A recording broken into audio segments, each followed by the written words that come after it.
Hi പ്രിയമുള്ള സുഹൃത്തുക്കളെ, ഇപ്പോൾ പോപ്പുലർ ഫ്രണ്ട് ആണ് ഏതാണ്ട് നമ്മുടെ നാട്ടിലെ വില്ലനായി നിന്നിരുന്നതെങ്കിൽ PFI എന്ന മൂന്നക്ഷരത്തെ കേന്ദ്ര സർക്കാർ നിരോധിച്ചതുകൊണ്ട് കേരളത്തിൽ നിന്നോ സ്വതന്ത്ര ഭാരതത്തിൽ നിന്നോ തീവ്രവാദം അങ്ങ് ഫ്ലൈറ്റ് കയറി പോകുമെന്നൊന്നും നമ്മളിൽ ആരും പ്രതീക്ഷിച്ചിട്ടില്ല. കാരണം നമുക്കറിയാം ഇതിന്റെ യാഥാർത്ഥ്യം എന്താണെന്ന്. ആ സംഘടനയെ നിരോധിച്ചതുകൊണ്ടോ അവരുടെ കുറച്ച് നേതാക്കളെ തീഹാർ ജയിലിൽ അടച്ചതുകൊണ്ടോ അവരുടെ അക്കൗണ്ടുകൾ മരവിപ്പിച്ചതുകൊണ്ടോ അവരുടെ ഓഫീസുകൾ സീല് ചെയ്തതുകൊണ്ടോ കുറച്ച് റെയ്ഡിൽ ഡിജിറ്റൽ രേഖകൾ പിടിച്ചെടുത്തതുകൊണ്ടോ ഒന്നും നമ്മുടെ കേരളത്തിൽ നിന്നല്ല, ഒരു നാട്ടിൽ നിന്നും ഇവരുടെ തീവ്രവാദം ഇല്ലാതാകത്തില്ല. ഇവരുടെ ഈ ഭീകരതയും തീവ്രവാദവും രക്തത്തിൽ അലിഞ്ഞു ചേർന്ന സ്വഭാവ ഗുണമാണ്. അത് ഇന്നും ഇന്നലെയും തുടങ്ങിയതല്ല, കാലങ്ങളായി ഇവർ ഫോളോ ചെയ്തു വന്നിരുന്ന ആശയമാണിത്. ആദ്യം ഒരു സംഘടന ക്രിയേറ്റ് ചെയ്യുന്നു, അതിൻ്റെ തീവ്രവാദവും ഭീകരതയും മനസ്സിലാക്കി അതിനെ ബാൻ ചെയ്യുന്നു. ഉടനെ തന്നെ അടുത്ത സംഘടന, ഇന്നലത്തെ പഴയ ചോറ് ഇന്ന് അരച്ച് ഇഡ്ഡലിയും ദോശയും ഒക്കെ ആക്കുന്നത് പോലെ ഓരോ സംഘടനയും ബാൻ ചെയ്യുമ്പോഴെല്ലാം പുതിയ പുതിയ സംഘടനകൾ അവർ ക്രിയേറ്റ് ചെയ്തുകൊണ്ടേയിരുന്നു. നമ്മൾ അറിഞ്ഞോ അറിയാതെയോ പോപ്പുലർ ഫ്രണ്ടിന് സമാനമായ ധാരാളം സംഘടനകൾ ഈ കേരളത്തിൽ പെറ്റുപെരുകിയിട്ടുണ്ട്.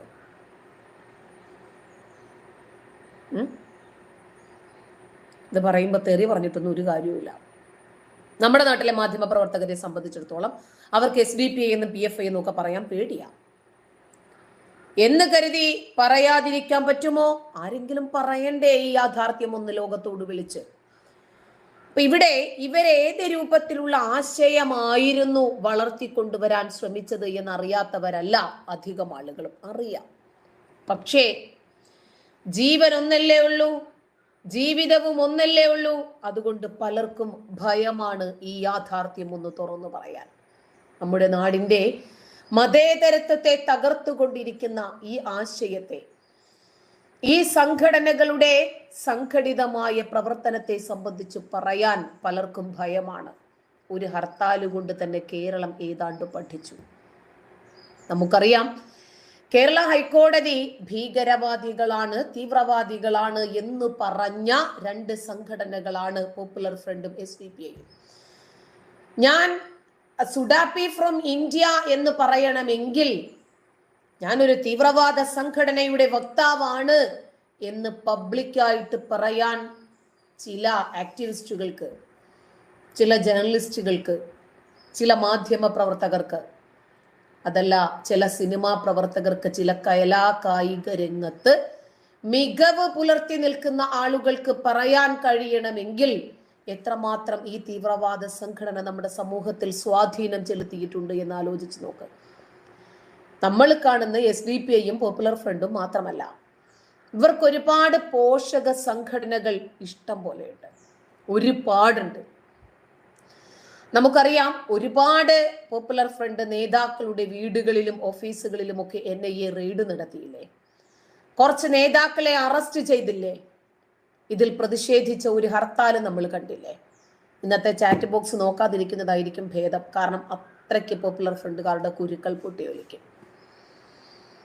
അവര് ശരിക്കും തെറി പറഞ്ഞ് അവര് തന്നെ നാണം കെട്ടുപോകും. കാരണം ഞാൻ മൈൻഡ് ചെയ്തില്ല.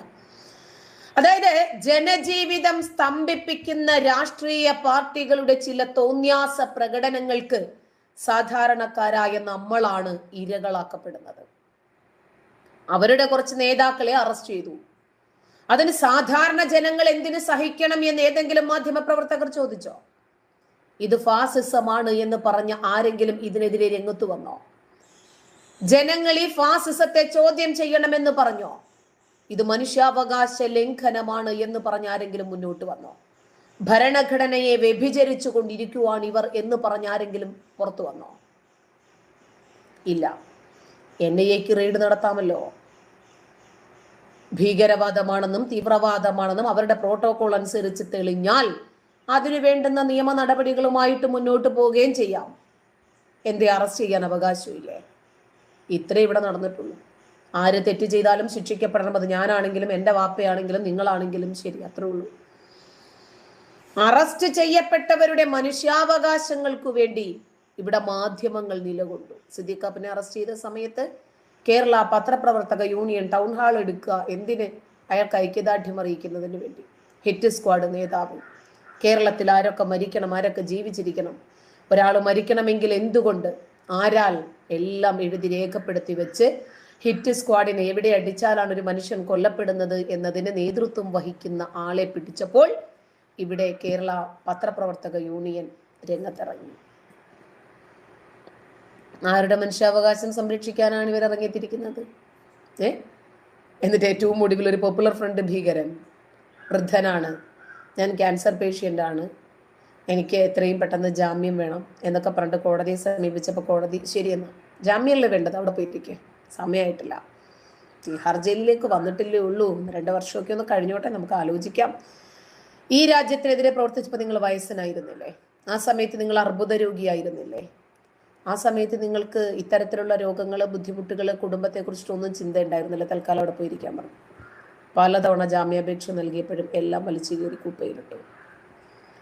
അപ്പോൾ ഇത്തരം ആളുകളുടെ മനുഷ്യാവകാശത്തെ സംരക്ഷിക്കാനും അവരുടെ ജാമ്യം ഉറപ്പുവരുത്താനും അവരുടെ മനുഷ്യാവകാശം ഉറപ്പുവരുത്താൻ ഒക്കെ ഇവരുണ്ട് രംഗത്ത്.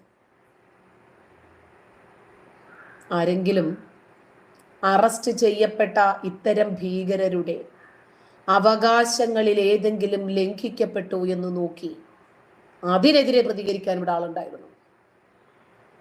പക്ഷെ അതിനെ ഫാസിസം എന്ന് വിളിക്കാൻ ഇവിടെ ആളുണ്ടായിരുന്നില്ല. ഇതൊരു നിയമ നടപടിയാണ്. തെറ്റ് ചെയ്താൽ ശിക്ഷിക്കപ്പെടണം. ഇനി അതല്ല, നമ്മൾ ഇരകളാക്കപ്പെടുകയായിരുന്നു, നമ്മൾ തെറ്റൊന്നും ചെയ്തിട്ടില്ല, അത് തെളിയിക്കാനും ജനാധിപത്യത്തിൽ വാതിലുകളുണ്ടല്ലോ. അതിനെതിരെ നിയമ നടപടികൾ സ്വീകരിക്കാമല്ലോ, അതുമായിട്ട് നമുക്ക് മുന്നോട്ട് പോകാമല്ലോ. നമ്മളുടെ ശരികൾ നമുക്ക് മാത്രമാണ് ശരി. അതൊരിക്കലും മറ്റൊരാളുടെ മനുഷ്യാവകാശങ്ങളോ മൗലിക അവകാശങ്ങളോ ഭരണഘടനാ അവകാശങ്ങളോ ലംഘിക്കപ്പെടുന്നില്ല എന്നത് ഉറപ്പുവരുത്തേണ്ടത് ഒരു സർക്കാരാണ്.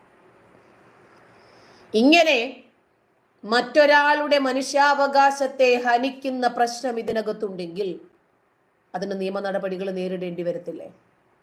ഇത് ജനാധിപത്യത്തിന്റെ പ്രശ്നമാണ്, ഇത് ജനങ്ങളുടെ പ്രശ്നമാണ്, ഈ രാജ്യത്തിന്റെ പ്രശ്നമാണ്.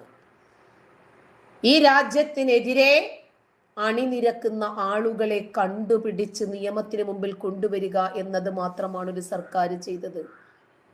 അത്തരം ഒരു സാഹചര്യത്തിലായിരുന്നില്ലേ പോപ്പുലർ ഫ്രണ്ടിനെ നിരോധിക്കുന്നതിന് മുമ്പ് വരെ നമ്മുടെ നാട്? സാധാരണക്കാരന്റെ അവകാശങ്ങൾ ലംഘിക്കപ്പെട്ടിട്ടില്ലേ? പോപ്പുലർ ഫ്രണ്ടിന്റെ ഹർത്താലിന് ഒരു മുജാഹിദ് പ്രവർത്തകൻ തന്റെ ഉമ്മയും കൊണ്ട് ചികിത്സയ്ക്ക് പോകുക തിരുവനന്തപുരത്തേക്ക്. ഇവര് വണ്ടി തടഞ്ഞു, വണ്ടി ഗ്ലാസ് അടിച്ച് പൊട്ടിച്ചു. ഞാൻ കഴിഞ്ഞ വെള്ളിയാഴ്ചയും കൂടി ഒരു പള്ളിയിൽ ജുമുഅയ്ക്ക് നിന്നിട്ട് വരികയാണ്, ഞാൻ ഇന്ന പള്ളിയിലാണ് കുത്തുബ നിർവഹിക്കുന്നത്, ഉമ്മയും കൊണ്ട് ഞാൻ RCCയിലേക്ക് പോകുകയാണെന്ന് പറഞ്ഞ പട്ടിത്തട്ടി നിന്റെ തലയ്ക്കായിരിക്കും എടുത്തുകൊണ്ട് പൊയ്ക്കൊള്ളാണ്. അപ്പോൾ ഇവരാർക്കാ സംരക്ഷണം നൽകുന്നത്? ഈ പോപ്പുലർ ഫ്രണ്ടുകാരും SDPIക്കാരും ജനജീവിതം സ്തംഭിപ്പിക്കാൻ വേണ്ടിയിട്ട് ഇറങ്ങി തിരിച്ചതല്ലേ ഇവർക്ക് ആരാണെന്നൊരു ലൈസൻസ് കൊടുത്തത്? നരേന്ദ്രമോദിക്കെതിരെയും RSSനെതിരെയുമാണോ ഇവരുടെ പോരാട്ടം? അതിലാണോ ഇവരുടെ പ്രതിഷേധങ്ങൾ? അതിനുവേണ്ടിയായിരുന്നു ആ ഹർത്താൽ. ആ ഹർത്താൽ കേരളത്തിൽ മാത്രം മതിയോ? എവിടെയെല്ലാം സംസ്ഥാനത്ത് നേതാക്കളെ പിടിച്ചു, ഏതെല്ലാം സംസ്ഥാനങ്ങളിൽ റെയ്ഡ് നടന്നു? അപ്പോ ഇത് ആരെ കാണിക്കുന്നതിന് വേണ്ടിയാണ്? ഇതിനകത്ത് ഇവർക്കുള്ള ലാഭം എന്താണ്? കേരളത്തിലെ ജനങ്ങൾ വലയും. എന്ത് പോരാട്ടമാണ്? ട്രെയിനിന് എന്തെങ്കിലും തരത്തിൽ കേന്ദ്ര സർക്കാരിൻ്റെ സ്ഥാപനങ്ങൾക്കോ തീവണ്ടിക്കോ ഒക്കെ നഷ്ടം വരുത്തിയാൽ നമ്മുടെ സ്ഥാപനവും ജംഗമവും അവർ കൊണ്ടുപോകും. അരിയും മലരും ഒക്കെ വീട്ടിൽ കാത്തു വഹിച്ചോളാനും കുന്തിരിക്കം വാങ്ങിച്ച് വെച്ചോടാന്നും വരുന്നുണ്ടടാ നിന്റെയൊക്കെ കാലന്മാരെന്നും ഒക്കെ ആര് വിളിച്ച മുദ്രാവാക്യമാണ്? ഇപ്പോൾ തീഹാർ ജയിലിൽ കിടക്കുന്ന നേതാക്കൾക്കൊക്കെ അരിയുടെയും മലരിൻ്റെയും കുന്തിരിക്കത്തിൻ്റെയും ഒക്കെ വില ഓർമ്മയുണ്ടാവുക? ഇന്ത്യ പോലെ ഒരു ജനാധിപത്യ രാജ്യത്ത് ഇത്തരം ഒരു മുദ്രാവാക്യം ഏത് സംഘടന വിളിച്ചാലും അത് കൊലവിളി തന്നെയല്ലേ? ഇന്ത്യയിലെ എല്ലാവരും, ഇന്ത്യൻ ആർമി ആയിരുന്നാലും NIA ആയിരുന്നാലും കേന്ദ്ര സർക്കാരായിരുന്നാലും ഇവരൊക്കെ ഇവരീ വിളിക്കുന്ന മുദ്രാവാക്യം കണ്ടിട്ട് കൈകൊട്ടി ചിരിച്ചു. എന്താ ഒരു പ്രാസമല്ലേ, 9 വയസ്സുകാരൻ ഇതൊക്കെ കാണാതെ പഠിച്ചിരിക്കുന്നല്ലോ അല്ലേ, അവനൊരു നോട്ടുമാല ഇട്ടാലോ? അങ്ങനെ ചിന്തിക്കണമെന്നാണോ ഇവർ പറയുന്നത്? ഇന്ത്യയുടെ ഡിഫൻസ് സിസ്റ്റത്തെ പറ്റി അറിയുന്ന ആളുകൾ അങ്ങനെ പറയുമോ? ഇന്ത്യയുടെ ഇന്നത്തെ ഡിഫൻസ് സിസ്റ്റത്തിന്റെ ശേഷിയെ കുറിച്ചിട്ട് ഇവർക്കറിയാമോ? ഇവർ വിളിച്ചതിനേക്കാൾ വലിയ മുദ്രാവാക്യങ്ങൾ ഈ കേരളം കാതോർത്തിട്ടുണ്ട്. ഇവരെക്കാളും 10 മടങ്ങ് വലിപ്പമുണ്ടായിരുന്ന സംഘടനകൾ ഇന്ന് എന്താണ് അവർക്ക് സംഭവിച്ചത്? ആ സംഘടന നിരോധിച്ചപ്പോൾ ആ സംഘടനയുടെ ആളുകൾ ഇന്ന് മറ്റേതൊക്കെ സംഘടനകളിൽ ചേക്കേറി സ്ലീപ്പർ സെല്ലുകളായി ഒരവസരം പാർത്ത് കാത്തിരിക്കുന്നുണ്ടെന്ന് നോക്കിയാൽ മതി. ജനാധിപത്യത്തിന് വെല്ലുവിളി ഉയർത്തുന്ന ഏത് സംഘടനയാണെങ്കിലും സംഘടിതരാണെങ്കിലും എത്ര വലിയ കൊമ്പും തുമ്പിക്കൈയുമുള്ളവനാണെങ്കിലും ശരി, ജനാധിപത്യത്തെ തകർക്കാൻ ശ്രമിക്കുന്ന ഏത് പ്രവർത്തനത്തെയും, അത് മുദ്രാവാക്യമാകട്ടെ, പ്രകടനമാകട്ടെ, ഹർത്താലുകളാകട്ടെ, ഏത് രൂപത്തിലാണെങ്കിലും ശരി, അതിനെ എതിർക്കാൻ ഇന്ത്യയിലെ വിവിധ ഡിഫൻസ് ഫോഴ്സ് സംവിധാനങ്ങൾ ഇവിടെയുണ്ട്. അതൊരു പക്ഷേ നമ്മൾ വിചാരിക്കുന്ന സമയത്ത് എന്താ SDPI നിരോധിച്ചാല്, പോപ്പുലർ ഫ്രണ്ടിനെ മാത്രം നിരോധിച്ചത് കൊണ്ടായോ എന്നൊക്കെ നമുക്ക് ഇവിടെ നിന്ന് പറയാം. പക്ഷെ അതിൻ്റെതായിട്ടുള്ള പ്രോട്ടോക്കോളുകൾ ഉണ്ടല്ലോ, അതവർ സ്വീകരിക്കും. അത്തരം നടപടികൾ തെറ്റായിരുന്നെങ്കിൽ നിയമപരമായി അതിനെ ചോദ്യം ചെയ്യാനും ഏതറ്റം വരെ പോയിട്ടാണെങ്കിലും ശരി തന്റെ നിരപരാധിത്വം തെളിയിക്കാനും ഏതൊരു ഇന്ത്യൻ പൗരനും അവകാശം നൽകുന്ന ജനാധിപത്യത്തെ നിലനിർത്താനാണ് നമ്മൾ ശ്രമിക്കുന്നത്. ഇവിടെ ജനങ്ങളുടെ ജീവിതം സ്തംഭിപ്പിക്കുക, ജനങ്ങളെ ബുദ്ധിമുട്ടിപ്പിക്കുക എന്നത് ഒരിക്കലും ആരാലും അംഗീകരിച്ചു കൊടുക്കാൻ പറ്റില്ല. അതേത് പാർട്ടിക്കാരാണെങ്കിലും ശരി, ഏത് കൊമ്പനും തുമ്പനുമാണെങ്കിലും ശരി. മദ്രസയിൽ പഠിച്ച ഗുണമാണോ ഇത്? ഈ 9 വയസ്സുകാരൻ ഈ രൂപത്തിൽ മുദ്രാവാക്യം വിളിക്കാൻ മദ്രസകളിൽ നിന്ന് പഠിച്ചതാണോ? താലിബാൻ അഫ്ഗാനിസ്ഥാന്റെ ഭരണം പിടിച്ച സമയത്ത് താലിബാൻ വിസ്മയമാണ് എന്നാണ് ഈ കേരളത്തിലെ മാധ്യമങ്ങൾ എഴുതിയത്. എന്ത് തീവ്രവാദികളുടെ സംസ്കാരശൂന്യമായിട്ടുള്ള ഇത്തരം പ്രവർത്തനങ്ങളെ അംഗീകരിക്കുകയും ആരാധിക്കുകയും അതിനെന്തോ കുറച്ച് എരിവും പുളിവും ഒക്കെ ഇട്ട രൂപത്തിൽ ജനങ്ങളുടെ മുമ്പിൽ ധീര രക്തസാക്ഷികളായിട്ട് അവതരിപ്പിക്കാനൊക്കെ ശ്രമിക്കുന്നത്, ജീവിച്ചിരിക്കുന്ന രക്തസാക്ഷികളായിട്ട് അവതരിപ്പിക്കാനൊക്കെ ശ്രമിക്കുന്നത് എന്താ അല്ലേ അവരുടെ ചേതോ വികാരം? 12 വയസ്സിന് താഴെയുള്ള സൈനികരുടെ കുട്ടികളുടെ എണ്ണം എടുത്ത് താലിബാൻ എന്തിനാ ഭോഗിക്കാൻ? സൈനികരെ കൊന്നിട്ടേ ഇനി ഇവരുടെ അടിമയാണല്ലോ. താലിബാൻ അഫ്ഗാനിസ്ഥാൻ പിടിച്ചു കഴിഞ്ഞാൽ അഫ്ഗാനിസ്ഥാനിലെ എല്ലാ സ്ത്രീകളും കുട്ടികളും ഇവരുടെ അടിമകളാണ്, പുരുഷന്മാരും അടിമകളാണ്, സ്ത്രീകൾ ലൈംഗിക അടിമകളാണ്. ആലോചിക്കണം. 12 വയസ്സിന് താഴെയുള്ള കുട്ടികൾക്ക് മാത്രം മറയിട്ടിട്ട് പ്രാഥമിക വിദ്യാഭ്യാസം, വേറെ ആർക്കും വിദ്യാഭ്യാസം വേണ്ട. ഈ അപരിഷ്കൃത ഗോത്രവർഗത്തിന്റെ ഇത്തരം രീതികളെ പോലും അംഗീകരിക്കാൻ, അതിനെ പൂമാലയിട്ട് സ്വീകരിക്കാൻ കേരളത്തിലെ ഒരു പറ്റം മാധ്യമങ്ങൾക്ക് സാധിച്ചു. യഥാർത്ഥത്തിൽ ഇങ്ങനെയുള്ള മനുഷ്യരിവിടെ ഉണ്ട് എന്ന് ഇസ്രായേൽ ഹമാസ് യുദ്ധത്തിന്റെ സമയത്ത് ഹമാസ് നേതാവിനെ കേരളത്തിൽ കൊണ്ടുവന്ന് മലബാറിന്റെ മണ്ണിൽ ഒരു വിർച്വൽ മീറ്റിംഗിന് വേദി നൽകിയപ്പോൾ കേരളത്തിലെ ഒരു പറ്റം ആളുകൾക്ക് ചെവി തുറന്നു, കണ്ണും തുറന്നു. ചാനൽ പ്ലാറ്റ്ഫോമുകളിൽ പോലും വന്നിരുന്ന് ഇതിനെ ന്യായീകരിച്ച് ചീഞ്ഞ വർത്തമാനം പറയുന്ന ഈ കാലഘട്ടത്തിന്റെ നവോത്ഥാന നായകന്മാരെ നിങ്ങൾ കണ്ടിട്ടുണ്ടോ?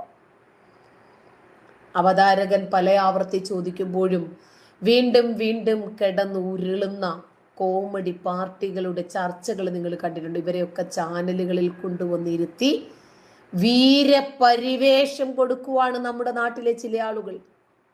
ഞാൻ ഒരു വീഡിയോ കേൾപ്പിച്ചു തരാം.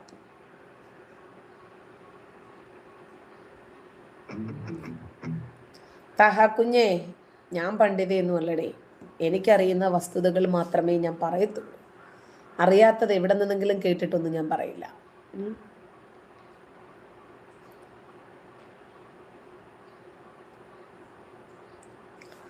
തെറി വരുമെന്നറിയാം.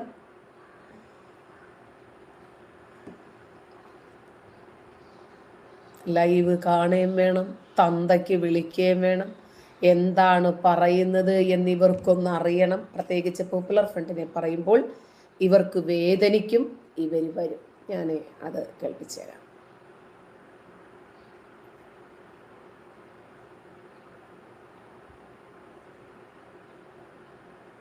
ഓക്കെ,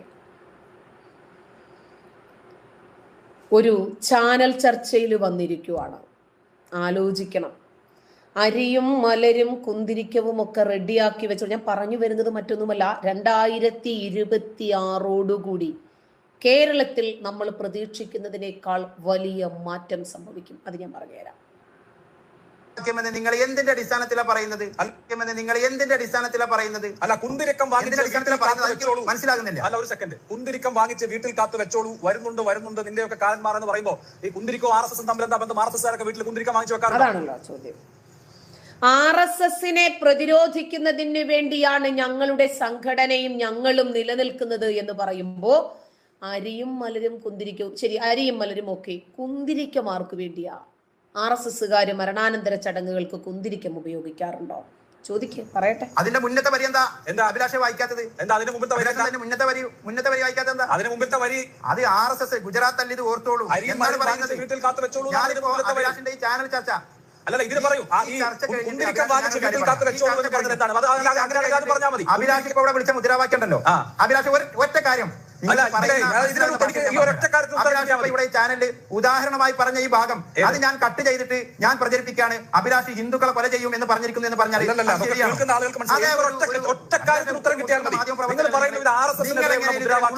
പ്രചരണം നടത്താൻ പാടില്ല. നിങ്ങൾ പറയുന്നത് മുദ്രാവാക്യമാണ് എന്ന് പറയുന്നു. എന്റെ ചോദ്യം ഇത്രയേ ഉള്ളൂ. കുന്തിരിക്കം വാങ്ങിച്ച് വീട്ടിൽ കാത്തു വെച്ചോളൂ എന്ന് RSSനോട് നിങ്ങൾ പറയേണ്ട എന്ത് സാഹചര്യമാണ്? RSSകാർ വീട്ടിൽ കുന്തിരിക്കം വാങ്ങിച്ച് വെക്കാറുണ്ടോ? അവരുടെ വീട്ടിലൊക്കെ വിളക്കത്തിക്കുന്നത് കുന്തിരിക്കം വെച്ചിട്ടാണോ? ശരി, ഞാൻ പറഞ്ഞല്ലോ അഭിലാഷേ, ആ മുദ്രാവാക്യത്തിന്റെ വരികളെ ഞങ്ങൾ ഓൺ ചെയ്യുന്നില്ല. ആ മുദ്രാവാക്യത്തിന്റെ വരികളെ ഞങ്ങൾ ഓൺ ചെയ്യുന്നില്ല. പക്ഷെ ആ മുദ്രാവാക്യം നല്ലതാണ് പറയുന്നത്. അതല്ല, അങ്ങനെ രക്ഷപ്പെടല്ല അഭിലാഷേ. അല്ല, ആരാണ് രക്ഷപ്പെടുന്നത്? ഞാൻ നിങ്ങളോട് വളരെ സ്പെസിഫിക് ആയി ചോദിച്ചു. ആരാണ് രക്ഷപ്പെടുന്നത്? എന്താണ് ഈ വാചകത്തിന്റെ അർത്ഥം? എന്താണ് ഈ വാചകത്തിന്റെ അർത്ഥം? എല്ലാം RSS ആണ് എന്ന് പറഞ്ഞ് നിങ്ങൾ രക്ഷപ്പെടേണ്ട. ഇത് കൃത്യമായും ബഹുസ്വരതയ്ക്കും മതനിരപേക്ഷതയ്ക്കും എതിരായ ഹെയ്റ്റ് കോളാണ്. ഒരർത്ഥത്തിൽ അത് വംശഹത്യ ആഹ്വാനമാണ്. അങ്ങനെ ഒരു കാര്യം നടക്കുമ്പോൾ അതിനെ സമ്പൂർണ്ണമായി തള്ളിപ്പറയാൻ ബാധ്യതയുള്ള ആ പരിപാടി നടത്തിയ ഇതിന്റെ സംഘാടകർ ഞങ്ങൾ രണ്ടുപേരെ ഓൺ ചെയ്തില്ല, പക്ഷെ ബാക്കിയുള്ളത് കുഴപ്പമില്ല പറയരുത്. ഒരു സംഭവം ഉണ്ടായാൽ ഏറ്റവും കുറഞ്ഞത് തെറ്റാണ്, അത് പറ്റിപ്പോയി, അങ്ങനെ പറയാൻ പാടില്ല. പറയാനുള്ള അത് വിശദീകരിക്കാൻ പറയാതെ നിങ്ങൾ എന്തിന്റെ അടിസ്ഥാനത്തിലാണ്? നിങ്ങൾ അപകടകരമായ പ്രസ്താവനയാണ് പോപ്പുലർ ഫ്രണ്ട് നടത്തിയിട്ടുള്ളത്. ഏത് പ്രസ്താവന? സമയം തരണമെന്ന് പറയുന്നത്. അഭിലാഷിന്റെ പാർട്ടിയുടെ പൊതുയോഗത്തിലല്ല പ്രസംഗിക്കുന്നത്. എന്റെ സാന്നിധ്യത്തിൽ എന്റെ സംഘടനക്കെതിരെ അവസരം തരേണ്ടതില്ലേ? ഇത് നിങ്ങൾ പൊതുയോഗത്തിൽ പ്രസംഗിക്കാനല്ല ചെയ്യുന്നത്. നിങ്ങൾ എന്തിന്റെ അടിസ്ഥാനത്തിലാണ് ക്രിസ്ത്യാനിക്കെതിരാണെന്ന് പറയുന്നത്? അഭിലാഷ് കൃത്യമായി തന്റെ ചോദ്യം ചോദിച്ചു. അരിയും മലരും കാത്തുവെച്ചോ എന്ന് RSSകാരോട് പറഞ്ഞു. ശരി, കുന്തിരിക്കം വാങ്ങി വെക്കാൻ ആരോടാണ് പറഞ്ഞത്? ഒറ്റ ചോദ്യമേ ഉള്ളൂ. വളരെ കൃത്യമാണ് ചോദ്യം. പക്ഷെ ആ ചോദ്യത്തിന് ഉത്തരം പറയേണ്ടതിന് പകരം നമ്മുടെ റൌഫിക്ക കിടന്നുരുണ്ടു മറിഞ്ഞ് പോപ്പുലർ ഫ്രണ്ട് എന്ന സംഘടനയ്ക്കെതിരെ ഞാൻ ഇരിക്കുമ്പോൾ എന്റെ സംഘടനയ്ക്കെതിരെ ഗുരുതരമായ ആരോപണമാണ് താങ്കൾ ഉന്നയിച്ചിരിക്കുന്നത് എന്നൊക്കെ പറഞ്ഞിട്ട് വിറപ്പിക്കാം. എന്താ നിങ്ങൾ മുസ്ലിം എന്ന് ചേർക്കാത്തത്? എന്ത്? അവിടെ എവിടെയാണ് നിങ്ങൾ വർഗീയത കാണുന്നത്?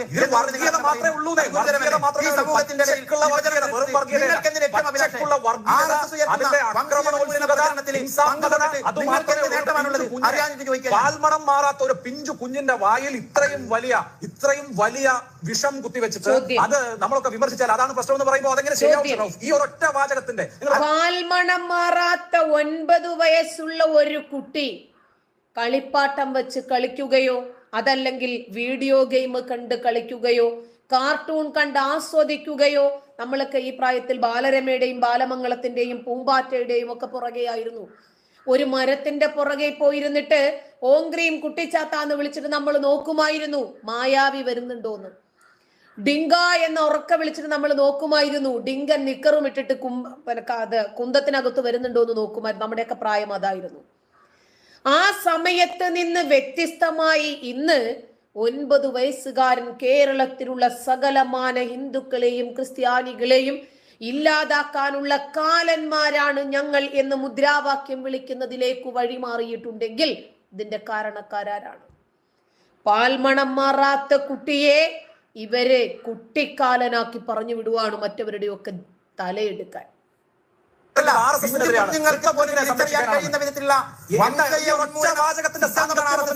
അത് നിങ്ങൾ മനസ്സിലാക്കണം.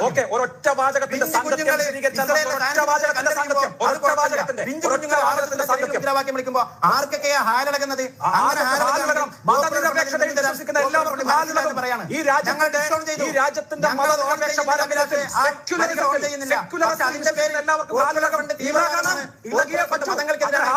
വ്യാജ പ്രചരണം ഈ രാജ്യത്തിന്റെ ഭരണഘടനയിൽ വിശ്വസിക്കുന്ന എല്ലാവർക്കും ഹാലിളകണം, ഹാലിളകിയേ പറ്റൂ. അതല്ലാതെ ഇത് കേട്ടുകൊണ്ട് ചുമ്മാതിരിക്കാൻ കഴിയില്ല. സെക്യുലറിസത്തിലും ഭരണഘടനയാണ്.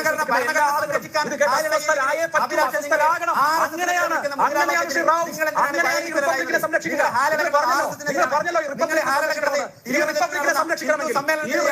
സംരക്ഷിക്കണമെങ്കിൽ ഈ രാജ്യത്തിന്റെ ഭരണഘടനയെ സംരക്ഷിക്കണമെങ്കിൽ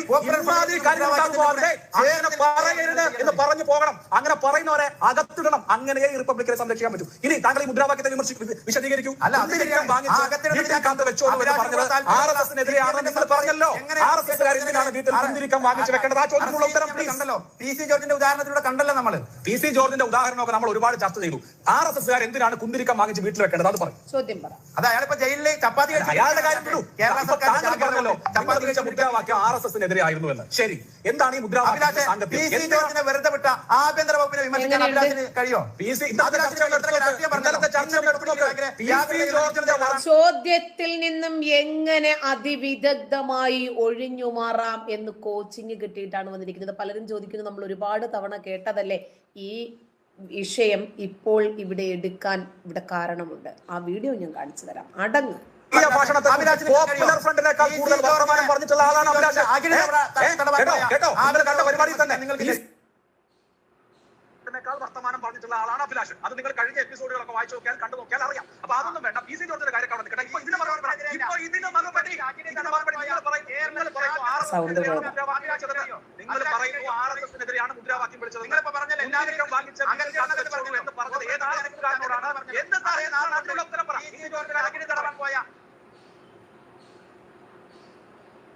താങ്കൾ പരിപാടികൾ കാണാത്തോണ്ടാണെന്നേ. പി സി ജോർജിനെ കുറിച്ച് പോപ്പുലർ ഫ്രണ്ട് പറഞ്ഞതിനേക്കാൾ കൂടുതൽ ഞാൻ പറഞ്ഞിട്ടുണ്ടെന്നാ ഞാനിപ്പോ പറഞ്ഞത്. സംശയം ഉണ്ടെങ്കിൽ കേട്ട് നോക്കിയാൽ മതി. ഇപ്പൊ ഈ ചോദ്യത്തിന് ഉത്തരം പറ. നിങ്ങൾ പറയുന്നു ഞങ്ങൾ RSSനെതിരെയാണ് മുദ്രാവാക്യം വിളിച്ചതെന്ന്. RSSും കുന്തിരിക്കവും തമ്മിൽ എന്താ ബന്ധം?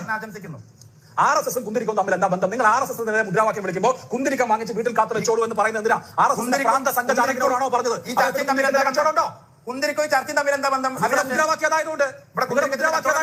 അപ്പോൾ ഈ രാജ്യത്തെ മതസമൂഹങ്ങളെ പരസ്പരം ഭീഷണി അതാണ് നിങ്ങളുടെ പണി. അതുകൊണ്ടാണ് നിങ്ങൾക്ക് പറയുന്നത് മുദ്രാവാക്യത്തിൽ നിങ്ങൾ കാണുന്ന കുഴപ്പം എന്താ? ഈ മുദ്രാവാക്യത്തിന് കുഴപ്പമേ ഉള്ളൂ. ഞാൻ പറഞ്ഞില്ലേ, എണ്ണി പറഞ്ഞില്ലേ. താങ്കൾ നേരത്തെ താങ്കളുടെ തന്നെ കേട്ടു നോക്കണം. താങ്കൾ പറഞ്ഞ ഉദ്ഘാടന വാചകങ്ങൾ ഇന്ത്യൻ റിപ്പബ്ലിക്, ഈ മുദ്രാവാക്യം ഇന്ത്യൻ റിപ്പബ്ലിക്കിനെതിരാണ്. ബഹുസ്വരത, ഈ മുദ്രാവാക്യം ബഹുസ്വരതയ്ക്കെതിരാണ്. വംശഹത്യ, ഇത് ഇതര മതസ്ഥരുടെ വംശഹത്യക്ക് കോൾ ചെയ്യുന്നതാണ്. എല്ലാ അർത്ഥത്തിലും ഇന്ത്യൻ റിപ്പബ്ലിക് മുന്നോട്ട് വെക്കുന്ന എല്ലാ നന്മകൾക്കും എല്ലാ തരത്തിലുള്ള ഇന്ത്യ എന്ന ആശയത്തിനും എതിരായ മുദ്രാവാക്യമാണ്. അത് സമ്പൂർണ്ണമായി തെറ്റാണ് എന്ന് പറയുകയല്ലാതെ ഒരു സംഘടനയ്ക്ക് അതിന് വേറെ ന്യായങ്ങൾ ചമക്കല്ലേ. ന്യായവുമില്ല. ഒരു ന്യായവുമില്ലാത്ത കാര്യമാണ് താങ്കൾ പറയുന്നത്. ഒരു ന്യായവുമില്ലാത്ത കാര്യം എന്നെങ്കിലും ബോധ്യപ്പെടുത്തണ്ടേ? ആരെ ബോധ്യപ്പെടുത്താൻ? ഒരു ന്യായവുമില്ലാത്ത കാര്യത്തിനാണ് താങ്കൾ തർക്കിക്കുന്നത്. ഒരു ന്യായവുമില്ലാത്ത കാര്യം മുദ്രാവാക്യത്തിലുള്ളത് എന്ന് എനിക്ക് മനസ്സിലായിട്ടില്ല. അതെങ്ങനെയാണ് താങ്കൾക്ക് മനസ്സിലാവുക? ഈ മുദ്രാവാക്യത്തിന് എന്താണ് കുഴപ്പം? മുദ്രാവാക്യം വിളിച്ചതു മാത്രമല്ല, അതിനെ ന്യായീകരിക്കുക കൂടി ചെയ്യുവാണ് ഇപ്പോൾ ഏതാണ്ട് നല്ലൊരു വിഭാഗം മാധ്യമങ്ങൾക്കും. കേരളത്തിന്റെ മതേതരത്വം തകർന്നുകൊണ്ടിരിക്കുവാണ് എന്ന് മനസ്സിലായിട്ടുണ്ട്. ഒരു രൂപത്തിൽ അല്ലെങ്കിൽ മറ്റൊരു രൂപത്തിൽ നമ്മുടെ നാട്ടിലെ ചില മാധ്യമങ്ങളും അതിൻ്റെ ഭാഗവാക്കായി മാറുകയും ചെയ്തിട്ടുണ്ട്. പക്ഷേ ഇന്നലെ ഞാനൊരു ഇൻ്റർവ്യൂ കണ്ടു. 2026 SDPIക്ക് അധികാരം പിടിക്കാൻ സാധിക്കും ഈ കേരളക്കരയിൽ. ഇന്ത്യ തന്നെ പിടിക്കും.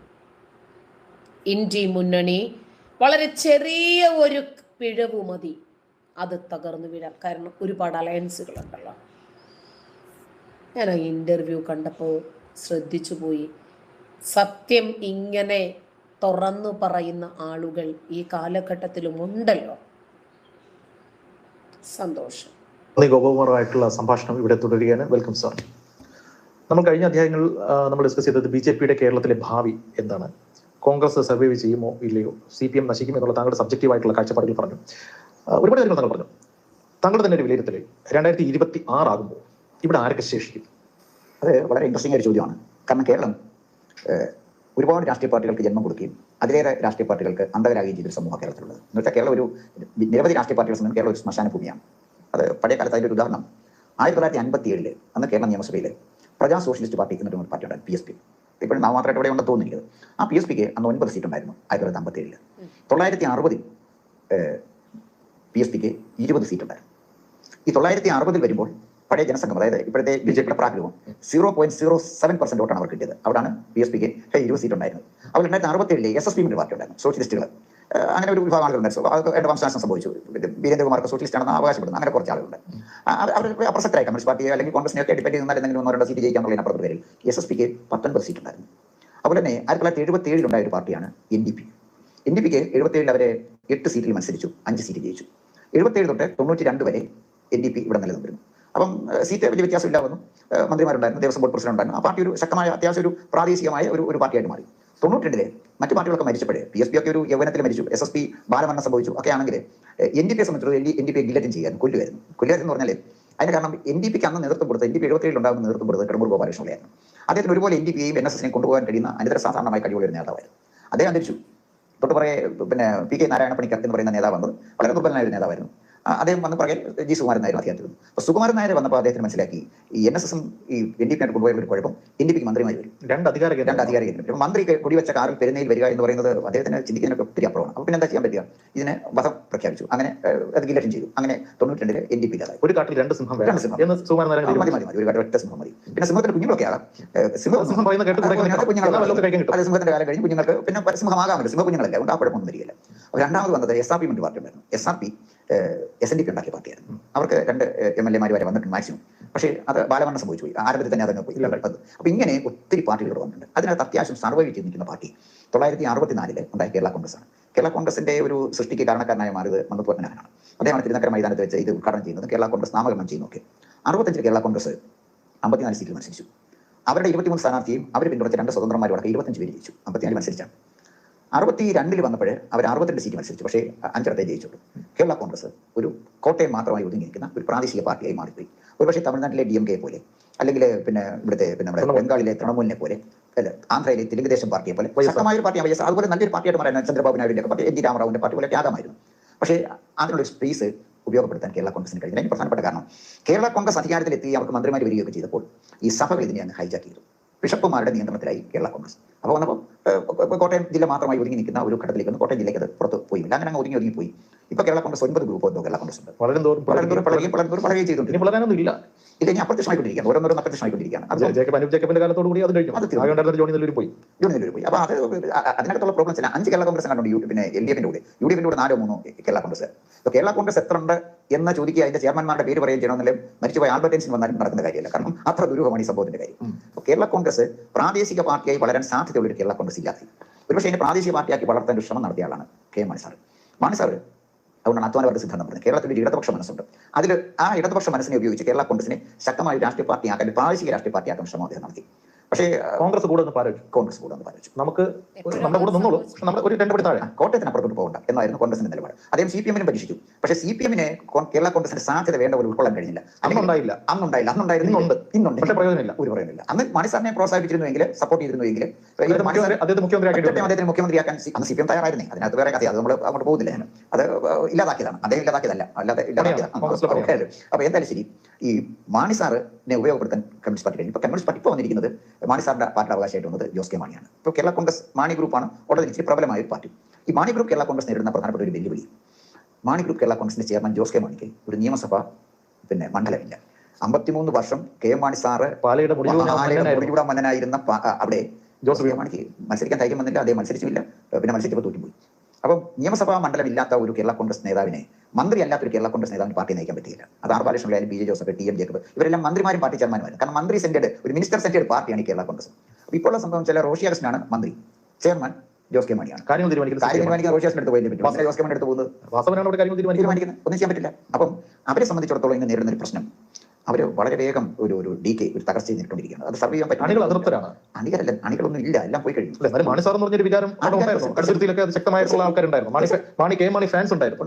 അല്ല, കെ എം മാണി സാറിന് കേരള കോൺഗ്രസ് മാത്രമല്ല, കേരളത്തിൽ മുഴുവൻ ജനങ്ങളെയും സ്വാധീനമുണ്ട്. അതുകൊണ്ട് ഈ കേരള കോൺഗ്രസ് വന്നതിനകത്ത് സാറിന് ഉപയോഗിച്ച് പിന്നെ വിശേഷിപ്പിക്കപ്പെട്ട നേതാവ് മാണി സാറല്ലേ ഉള്ളൂ. മാണി സാറിനെ അദ്ദേഹത്തെ പഠിപ്പിച്ച ആൾക്കാർ വരെ മാണി സാർ സ്റ്റുഡന്റ് ആണ്. പക്ഷേ മാണി സാറേ ഉള്ളൂ. ആ ഒരു സാർ പ്രയോഗം വേറെ ഒരു നേതാവിനും കിട്ടിയില്ല.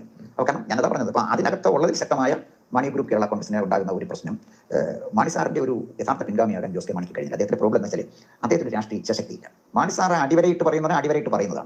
അസർട്ടൈൻ ചെയ്ത് നിൽക്കാൻ മാണി സാറിന് അറിയാം. അദ്ദേഹത്തിന് സാധിക്കുന്നില്ല. അദ്ദേഹത്തിന് ഒന്നും പറയാൻ പറ്റുന്നില്ല. ഒന്നും വേണ്ട. പാലായിലെ മുഖ്യമന്ത്രി ഒന്ന് പ്രസംഗിച്ച വേദിയിൽ അതിന് മുമ്പ് പ്രസംഗിച്ചിരുന്ന ചാഴിക്കാരനെ പരസ്യമായിട്ട് ശാസിച്ചത് ചാഴിക്കാരന്റെ പരാജയത്തിന്റെ കാരണം അതാണ്. ആർജവമില്ലാത്തൊരു നേതാവിന് കോട്ടയത്തുകാർ ക്രിസ്ത്യാനികൾ വോട്ട് ചെയ്യത്തില്ല. അത് വളരെ സിമ്പിളാണ്. കാരണം അത് അവർക്ക് വലിയ ആത്മാഭിമാനമുള്ള ആളുകളല്ലേ. അവരുടെ അടുത്ത് ആരുടെയും തന്നെ വഴങ്ങി നിൽക്കുന്ന ഒരു എം പി അവർക്ക് ആവശ്യമില്ല. അവർക്ക് ആവശ്യം ധൈര്യമുള്ള എം പി ആയിരുന്നു. പക്ഷേ ഫ്രാൻസിസ് ജോർജ് പലയിടത്ത് പരാജയപ്പെട്ടിട്ടും അവിടെ ജയിച്ചു വന്നപ്പോൾ നമ്മളൊരു കാര്യം ആലോചിക്കണം.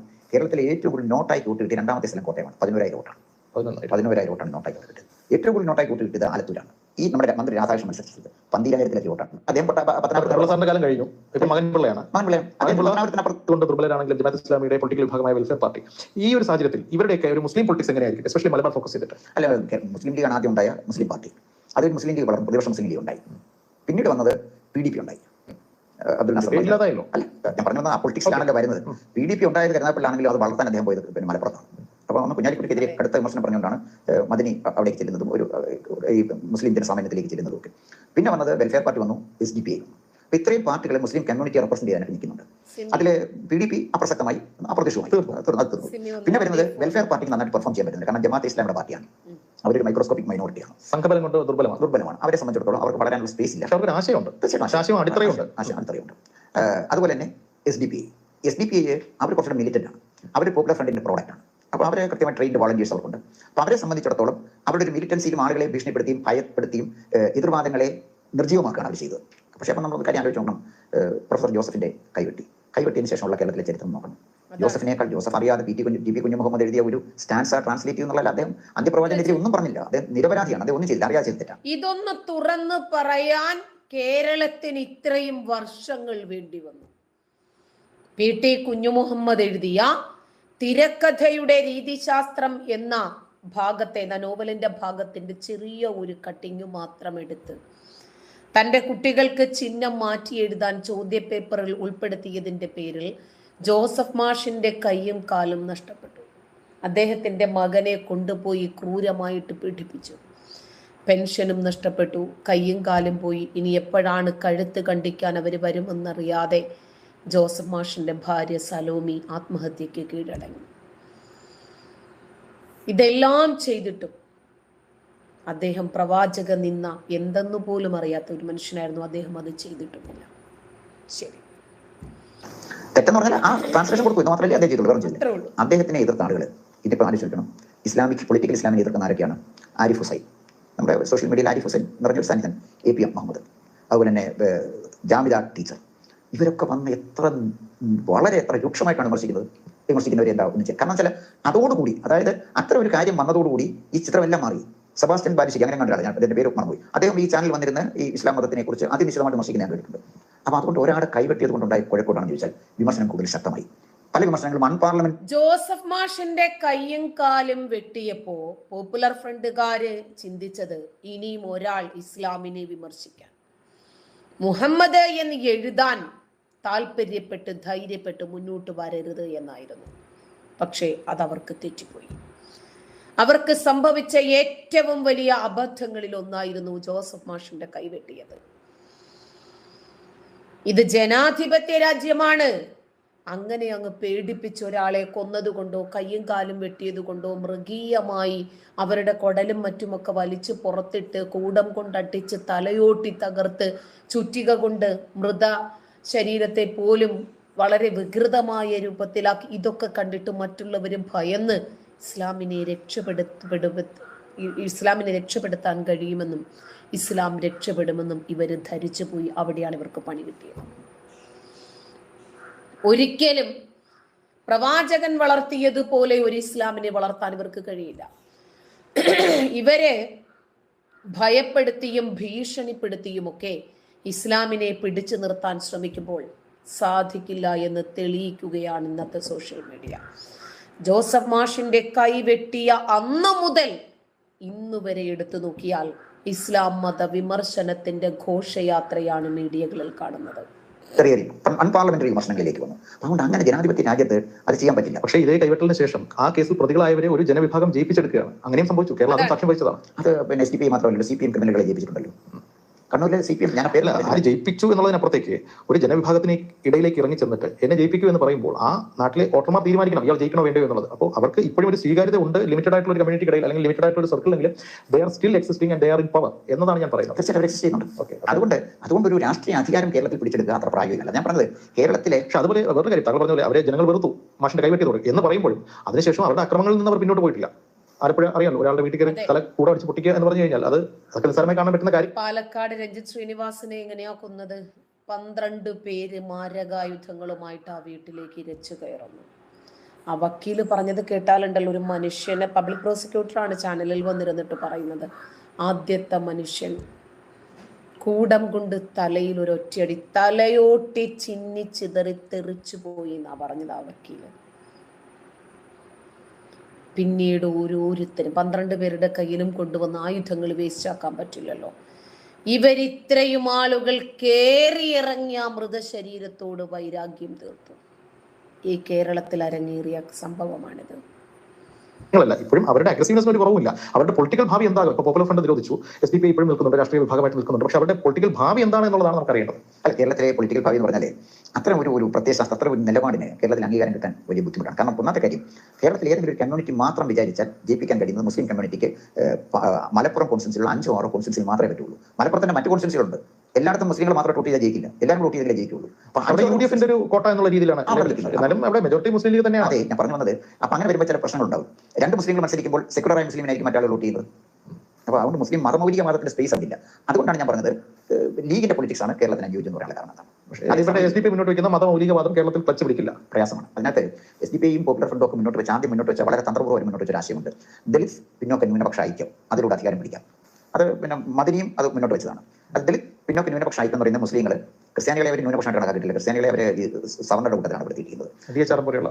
പിന്നെ ദളിത് DHR പോലുള്ള സംഘടനകൾ, പിന്നെ അവർ ഈഴവ കമ്മ്യൂണിറ്റി. അപ്പോൾ ഈഴവ കമ്മ്യൂണിറ്റിയെ കൂടെ നിർത്തിയാൽ, ഹിന്ദു ജനസംഖ്യയിൽ 27% ഈഴവരാണ്, അവരെ കൂടെ നിർത്തിയാൽ പിന്നീട് ദളിതന്മാരും മുസ്ലിങ്ങളും മറ്റ് പിന്നോക്കക്കാരും കൂടെ ചേർന്ന് കഴിഞ്ഞാൽ കേരളത്തിൽ അധികാരം പിടിക്കാൻ പറ്റും. കണക്കൂട്ടലൊക്കെ വളരെ കറക്റ്റാണ്. പക്ഷേ പ്രായോഗികമല്ല. അപ്പോൾ പ്രായോഗികമല്ല എന്ന് പറഞ്ഞതിന്റെ കാര്യം എന്താണെന്ന് വെച്ചാൽ, ഈ മധ്യ തിരുവിതാംകൂറിലേക്ക് വന്നു കഴിയുമ്പോൾ തിരുവിതാംകൂറിലെ ഈ വോട്ട് തീരുമാനിക്കുന്നത്, സ്ഥാനാർത്ഥിയുടെ ജയപരാജയം തീരുമാനിക്കുന്നതിൽ ഈ ക്രിസ്ത്യൻ നായർ കമ്മ്യൂണിറ്റിയുടെ ഒരു യൂണിറ്റിക്ക് ഒരു വലിയ റോളുണ്ട്. ക്രിസ്ത്യാനികളും നായരും കൂടെ ഒന്നിച്ച് എപ്പോൾ വോട്ട് ചെയ്യുന്നു ആ സ്ഥാനാർത്ഥി ജയമുണ്ട്. അത് തിരുവിതാംകൂർ രാഷ്ട്രീയത്തിന്റെ പ്രത്യേകത. പക്ഷേ മലബാറിലേക്ക് പോയാൽ അവിടെ നായരും അല്ലെങ്കിൽ തീയരെ ആ വ്യത്യാസത്തേക്കാൾ കൂടുതൽ അവിടെ പൊളിറ്റിക്കലാണ്. മലബാർ പൊളിറ്റിക്കലാണ്. ഇങ്ങോട്ട് മലപ്പുറത്തേക്ക് പോയാൽ അവിടെ മതം മാത്രമേ ഉള്ളൂ, വേറെ കാര്യങ്ങളൊന്നും ചെയ്തില്ല. അപ്പോൾ ഒരു കാലഘട്ടത്തിൽ വോട്ട് ചെയ്യാൻ വോട്ടിംഗ് ദിവസം എവിടെ പോകണമെന്ന് ചോദിച്ചാൽ കോണിക്ക് കുത്താൻ പോകണമെന്ന് പറയും. ഞാൻ മലപ്പുറം പിന്നെ കാലിക്കറ്റ് യൂണിവേഴ്സിറ്റി പഠിച്ച ആളാണ്. എവിടെ പോകുന്നത് വെച്ചാൽ കോണിക്ക് കുത്താനാണ്, കോണിക്ക് വോട്ട് ചെയ്യാനാണ് പോകുന്നത്. അതിനപ്പുറത്ത് അവർക്ക് ഒരു ജനാധിപത്യമില്ല. അപ്പൊ അത്രയും സ്വാധീനം ലീഗിന് അവിടെ. ഏണിക്ക് കുത്തിയാല് ഏണിയിൽ കൂടെ കയറി നേരിട്ട് സ്വർഗത്തിൽ പോകാം എന്നാണ് ഇവിടെ കുറച്ച് മതപ്രഭാഷകരടുത്ത് പ്രസംഗിച്ച് നടന്നത്. അപ്പൊ അവർ ആ രൂപത്തിലാണ് പഠിപ്പിക്കപ്പെട്ടതും ഉപദേശിക്കപ്പെട്ടതും. അതുകൊണ്ട് കോണിക്ക് കുത്തിയാൽ നേരെ സ്വർഗത്തിൽ പോകാം, അതുകൊണ്ട് എന്തിനു പോകാം കോണിക്ക് കുത്താൻ. ശരി, ഇതാണ് കേരളത്തിന്റെ ഒരു പൊതു സ്ട്രക്ചർ. അങ്ങനെ ഒരു സ്ട്രക്ചർ നിൽക്കുമ്പോഴേ ഒരു ഭീകരമായ അല്ലെങ്കിൽ ഒരു ടെററിസം അതൊന്നും കേരളത്തിൽ വേരോടും എന്ന് എനിക്ക് തോന്നുന്നില്ല. ഈ ഇസ്ലാമിക് ടെററിസത്തെ കുറിച്ച് പറയുമ്പോൾ RSS അല്ലെങ്കിൽ BJP മുന്നോട്ട് വയ്ക്കുന്ന ഹൈന്ദവ രാഷ്ട്രീയം അല്ലെങ്കിൽ ഹൈന്ദവ എക്സ്റ്റൻസീവ് വാദം, ഹിന്ദു രാഷ്ട്രം എന്ന് പറയുന്ന കോൺസെപ്റ്റ്, അതേക്കുറിച്ച് നമുക്ക് പരിഗണിക്കാതിരിക്കാൻ സാധിക്കില്ല. അത് എത്രത്തോളം കേരളത്തിൽ ശക്തമായി വേരോടും. മുന്നേ ഒരു അദ്ദേഹത്തിൽ താങ്കൾ പറഞ്ഞു BJPയുടെ ഈ ഹൈന്ദവ അജണ്ട വലിയ പാടാണ്, അവർക്ക് തന്നെ തിരിച്ചടിയാകും. കേരള പെർസ്പെക്ടീവ് ഇപ്പോൾ ഇസ്ലാമിക തീവ്രവാദം അല്ലെങ്കിൽ ഇസ്ലാമിക എന്താ പറയുക പൊളിറ്റിക്കൽ പ്രൊപ്പഗണ്ടയെ കുറിച്ച് പറയുമ്പോൾ ഈ ഹൈന്ദവ പ്രൊപ്പഗണ്ട. കഴിഞ്ഞ ദിവസം നമ്മുടെ ശൈലജ ടീച്ചറിന്റെ ഒരു പ്രഭാഷണം ഉണ്ടായിരുന്നല്ലോ. അവര് പറഞ്ഞു, നമ്മൾ ന്യൂനപക്ഷ ഫാസിസത്തെ എതിർക്കുന്ന അതേപോലെ തന്നെ ഭൂരിപക്ഷ ഫാസിസത്തെയും എതിർക്കണം, നമ്മൾ അതിന് ബാധ്യസ്ഥരാണ്. ഇവിടെ ഹൈന്ദവ രാഷ്ട്രീയത്തെ, ഹൈന്ദവ രാഷ്ട്രവാദത്തെ വിമർശിക്കുന്ന അതേ തോതിൽ തന്നെ എന്തുകൊണ്ടാണ് ന്യൂനപക്ഷ രാഷ്ട്രീയത്തെ, ന്യൂനപക്ഷ ഫാസിസത്തെ വിമർശിക്കാൻ നമുക്ക് കഴിയാത്തത് എന്നിടത്താണ് നമ്മുടെ പ്രീണന രാഷ്ട്രീയം വന്നു നിൽക്കുന്നത്. പലർക്കും പോപ്പുലർ ഫ്രണ്ടിന്റെയും SDPIയുടെയും ഒക്കെ അജണ്ടകൾ അറിയാം, മുസ്ലിം ലീഗിന്റെ കപട മതേതരത്വത്തെ സംബന്ധിച്ച് അറിയാം. പക്ഷെ അവർക്കത് പറയാൻ ധൈര്യമില്ല. നമ്മൾ എന്തുകൊണ്ടാണ് ഇന്ത്യയിൽ മാത്രം ഒതുങ്ങി നിൽക്കുന്ന ആളുകളാണ് ഒരുപക്ഷെ BJP RSS എതിർക്കേണ്ടെന്നല്ല പറയുന്നത്. അവർ ഒരു ഹൈന്ദവ രാഷ്ട്ര അജണ്ടകളാണ് മുന്നോട്ട് വെക്കുന്നതെങ്കിൽ ഹിന്ദുക്കളല്ലാത്ത ആളുകളൊന്നും ഇവിടെ വേണ്ട, അവരുടെയൊക്കെ തല വെട്ടണമെന്നാണ് പറയുന്നതെങ്കിൽ നമ്മളും അവരുടെ എതിർക്കുന്നവരുടെ മുൻപന്തിയിൽ ഉണ്ടാകും നമ്മളും. കാരണം ഈ രാജ്യം ജനാധിപത്യമായിട്ട് തുടരണം എന്നാഗ്രഹിക്കുന്നവരാണ് നമ്മൾ. ഇതൊരു ബഹുസ്വര രാഷ്ട്രമായി തന്നെ നിലനിൽക്കണം. എന്നാലേ ജാതി മതഭേദമില്ലാതെ എല്ലാവർക്കും ഇവിടെ സ്വതന്ത്രമായും സ്വസ്ഥമായും സുരക്ഷിതത്വ ബോധത്തോടു കൂടിയും ജീവിക്കാൻ കഴിയും. അതുകൊണ്ടാണ് സംഘികളെക്കാൾ അപകടകാരികളാണ് സുഡാപ്പികൾ എന്ന് പറയാനുള്ള കാരണം. അതായത് ഇവർ മുന്നോട്ട് വെക്കുന്നത് 6-ാം നൂറ്റാണ്ടിന്റെ ഗോത്ര പുസ്തകം മുന്നോട്ട് വെച്ച ആശയമാണ്. സുഡാപ്പികൾക്ക് മൗനമായ ഒരു സപ്പോർട്ട് ഈ കേരളക്കരയിലെ ചില അവരോട് മൃദു സമീപനം സ്വീകരിക്കുന്ന രാഷ്ട്രീയ കക്ഷികളും പിന്നെ ഇസ്ലാമിക അന്തരീക്ഷത്തിൽ ജീവിക്കുന്ന ആളുകളിൽ നിന്നും കിട്ടുന്നുണ്ട്. അതുകൊണ്ടാണ് ജോസഫ് മാഷിന്റെ കൈവെട്ടിയപ്പോൾ അധികമാരും വിമർശനങ്ങളുമായി രംഗത്ത് വരാതിരുന്നത്. കാരണം അവർ മുന്നോട്ട് വെക്കുന്നത് എന്താണ്? ഖുർആനികാശയമല്ലേ. അള്ളാഹുവിനെയോ അവന്റെ റസൂലിനെയോ ആരെങ്കിലും എതിർത്താൽ അവരെ നാടുകടത്തുകയോ കൊന്നുകളയുകയോ എതിർദിശകളിൽ നിന്ന് കൈകാലുകൾ ഛേദിക്കുകയോ ചെയ്യണം എന്നത് ഖുർആൻ മുന്നോട്ട് വെക്കുന്ന ശിക്ഷാരീതിയാണ്. അതാണ് പോപ്പുലർ ഫ്രണ്ടുകാർ നബി നിന്ന എന്ന പേരിൽ ജോസഫ് മാഷിന്റെ തലയിൽ കെട്ടിവെക്കാൻ ശ്രമിച്ചതും അദ്ദേഹത്തിന്റെ കയ്യും കാലും എടുത്തതും. അപ്പോ സംഘികളെ എതിർക്കുന്നതിന് വേണ്ടി മാത്രം ഒരു വിഭാഗം ആളുകൾ രംഗത്ത് വരുമ്പോൾ അവരൊരിക്കലും ഇസ്ലാം മതരാഷ്ട്രവാദക്കാരെ എതിർക്കാൻ തയ്യാറാകുന്നില്ല. ഈ തീവ്രവാദ സംഘടനയെ ഒറ്റപ്പെടുത്താനോ വിമർശിക്കാനോ ഇവരുടെ ജനാധിപത്യ വിരുദ്ധതകളെ സംബന്ധിച്ച് സംസാരിക്കാനോ തയ്യാറാകുന്നില്ല. നമ്മൾ ആലോചിക്കണം, ജിഷ്ണു എന്ന ഒരു യുവാവ് അതിനെ കായികമായി കൊല്ലാക്കൊല ചെയ്ത ഒരു നാറിയ പോപ്പുലർ ഫ്രണ്ട് SDPI ആശയത്തെയാണ് നമ്മൾ എതിർക്കുന്നത്. നിയമപരമായി ഈ രാജ്യത്തിന്റെ ശിക്ഷാ സംവിധാനങ്ങൾക്ക് ഈ തീവ്രവാദി കൂട്ടങ്ങൾ ഇരയായേ മതിയാകൂ. അതുകൊണ്ടാണ് പോപ്പുലർ ഫ്രണ്ട് എന്ന സംഘടന ബാൻ ചെയ്ത സമയത്ത് പള്ളികളിലൂടെ കൂട്ടക്കരച്ചിലുകൾ ഉണ്ടായത്. അവർ കരഞ്ഞത് എന്തിനു വേണ്ടിയായിരുന്നു? നാളെ മുസ്ലിങ്ങൾക്ക് എന്തെങ്കിലും ഒരു പ്രശ്നം പറ്റിയാൽ പോപ്പുലർ ഫ്രണ്ടുകാർ വേണ്ടേ, SDPIക്കാർ വേണ്ടേ, മുസ്ലിങ്ങളുടെ പ്രശ്നം പരിഹരിക്കാൻ വേണ്ടി മുസ്ലിങ്ങളുടെ മൊത്ത കുത്തക ഇവരെ ആരാ ഏൽപ്പിച്ചത്? ഇപ്പൊ മനസ്സിലായോ എന്തുകൊണ്ടാണ് ഇങ്ങനെ സംഭവിച്ചത് എന്ന്? മിത്തു വിവാദം നമ്മുടെ സ്പീക്കർ എടുത്ത് കൊഴിപ്പിച്ചപ്പോൾ മനസ്സിലായോ അബ്ദുൽ നാസർ മഅദനിയുടെ ആശയം എന്തായിരുന്നെന്ന്? എന്തുകൊണ്ടാണ് അതിനെ എതിർക്കാൻ ആളില്ലാതെ പോയതെന്ന്? AP കാന്തപുരത്തിന്റെ മുടിവൈദ്യം എന്തുകൊണ്ടാണ് വിമർശിക്കപ്പെടാതെ പോകുന്നതെന്ന്? സമസ്തയുടെ മുസ്ലിം പെൺകുട്ടികള് ഏതുവരെ പഠിക്കണം എന്നതിന്റെ അതിര് ഞങ്ങൾ തീരുമാനിക്കുമെന്ന് പറഞ്ഞതും, ഒരു പെൺകുട്ടിയെ വിളിച്ച് സ്റ്റേജിലേക്ക് വരുത്തി അപമാനിച്ചു വിട്ടതും, ഒരു പെൺകുട്ടി വന്ന് രാഹുൽ ഗാന്ധിയുടെ പ്രസംഗം ട്രാൻസ്ലേറ്റ് ചെയ്യപ്പെട്ടതിന്റെ പേരിൽ ബുദ്ധിമുട്ടിയതും ഒക്കെ എന്തുകൊണ്ടാണ് വിമർശിക്കപ്പെടാത്തതെന്ന് മനസ്സിലായോ? മുസ്ലിം ലീഗിന്റെ കപട മതേതരത്വവും പോപ്പുലർ ഫ്രണ്ടിന്റെയും SDPIയുടെയും PDPയുടെയും ജമാഅത്തിന്റെയും NDFന്റെയും ഒക്കെ ഇസ്ലാം മത രാഷ്ട്രവാദത്തെയും എന്തുകൊണ്ടാണ് എതിർക്കാൻ ആളുകളില്ലാതെ പോയത് എന്ന് മനസ്സിലായോ? എതിർഭാഗത്തുള്ള ആശയങ്ങൾ നോക്ക്. അവര് പലപ്പോഴും ശാസ്ത്രത്തെ പിൻപറ്റുന്നുണ്ട്. എന്തെല്ലാമുണ്ട് നമ്മുടെ നാട്ടില്, പല രൂപത്തിലുള്ള ശാസ്ത്രങ്ങൾ. അവരൊരിക്കലും അന്യമത ആശയങ്ങൾ പഠിക്കുന്നതിന് അവരുടെ മക്കൾക്ക് പോലും എതിര് നിന്നിട്ടില്ല. തക്ഷശിലയും നളന്തയും തുടങ്ങിയ ദശലക്ഷക്കണക്കിന് പ്രശസ്തമായ സർവകലാശാലകൾ എങ്ങനെയാണ് നിർമ്മിക്കപ്പെട്ടത് എന്ന് നോക്കിയാൽ മതി.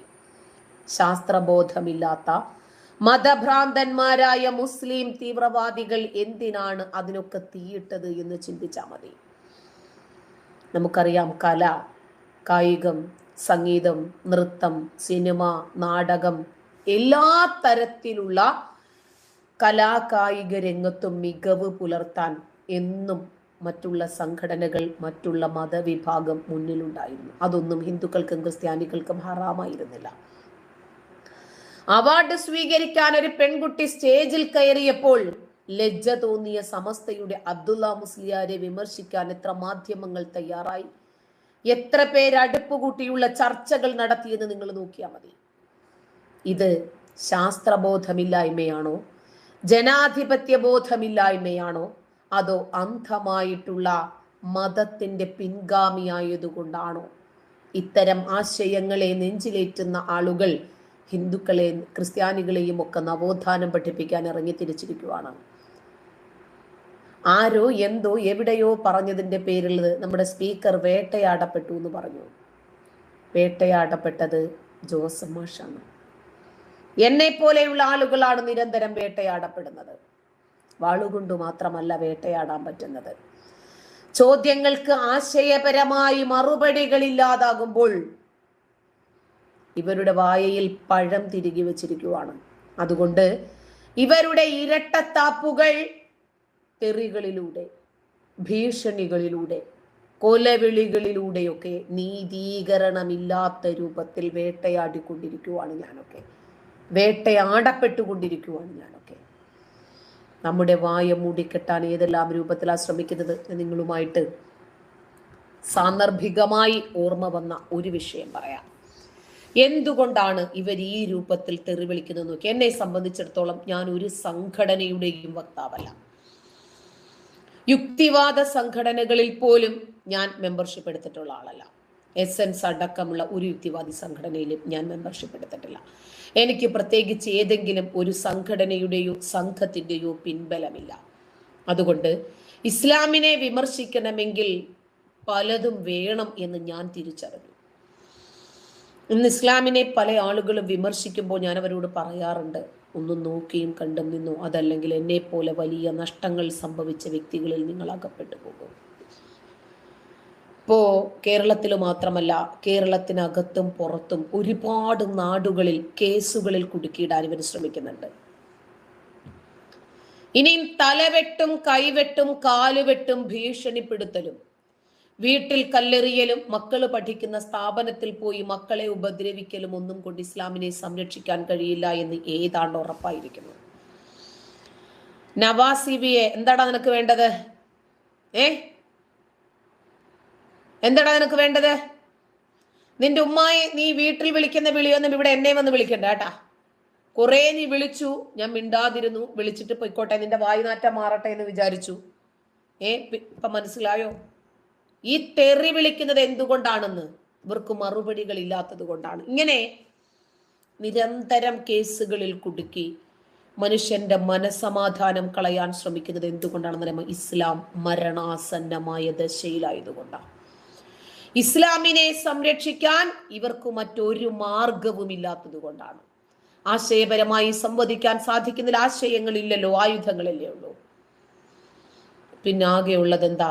തെറി വിളിക്കാം, തെറി വിളിക്കാം. ഈ പുലഭ്യം പറയലല്ലാതെ മറ്റൊന്നും ഇവർക്ക് സാധിക്കില്ല. അല്ല, ഇങ്ങോട്ട് വിളിക്കുമ്പോൾ അങ്ങോട്ടും വിളിക്കാം, പക്ഷെ നമുക്ക് അത്രയ്ക്കും തരം താഴാൻ പറ്റില്ല. അതുകൊണ്ട് അത്രയ്ക്ക് തെറി വിളിക്കാൻ മുട്ടി നിൽക്കുന്ന ആളുകളെ ബ്ലോക്ക് ചെയ്ത് വിടുക എന്നുള്ളതല്ലാതെ മറ്റു മാർഗമില്ല. അപ്പൊ ഇങ്ങനെ കേസിൽ കൊടുക്കുന്നു.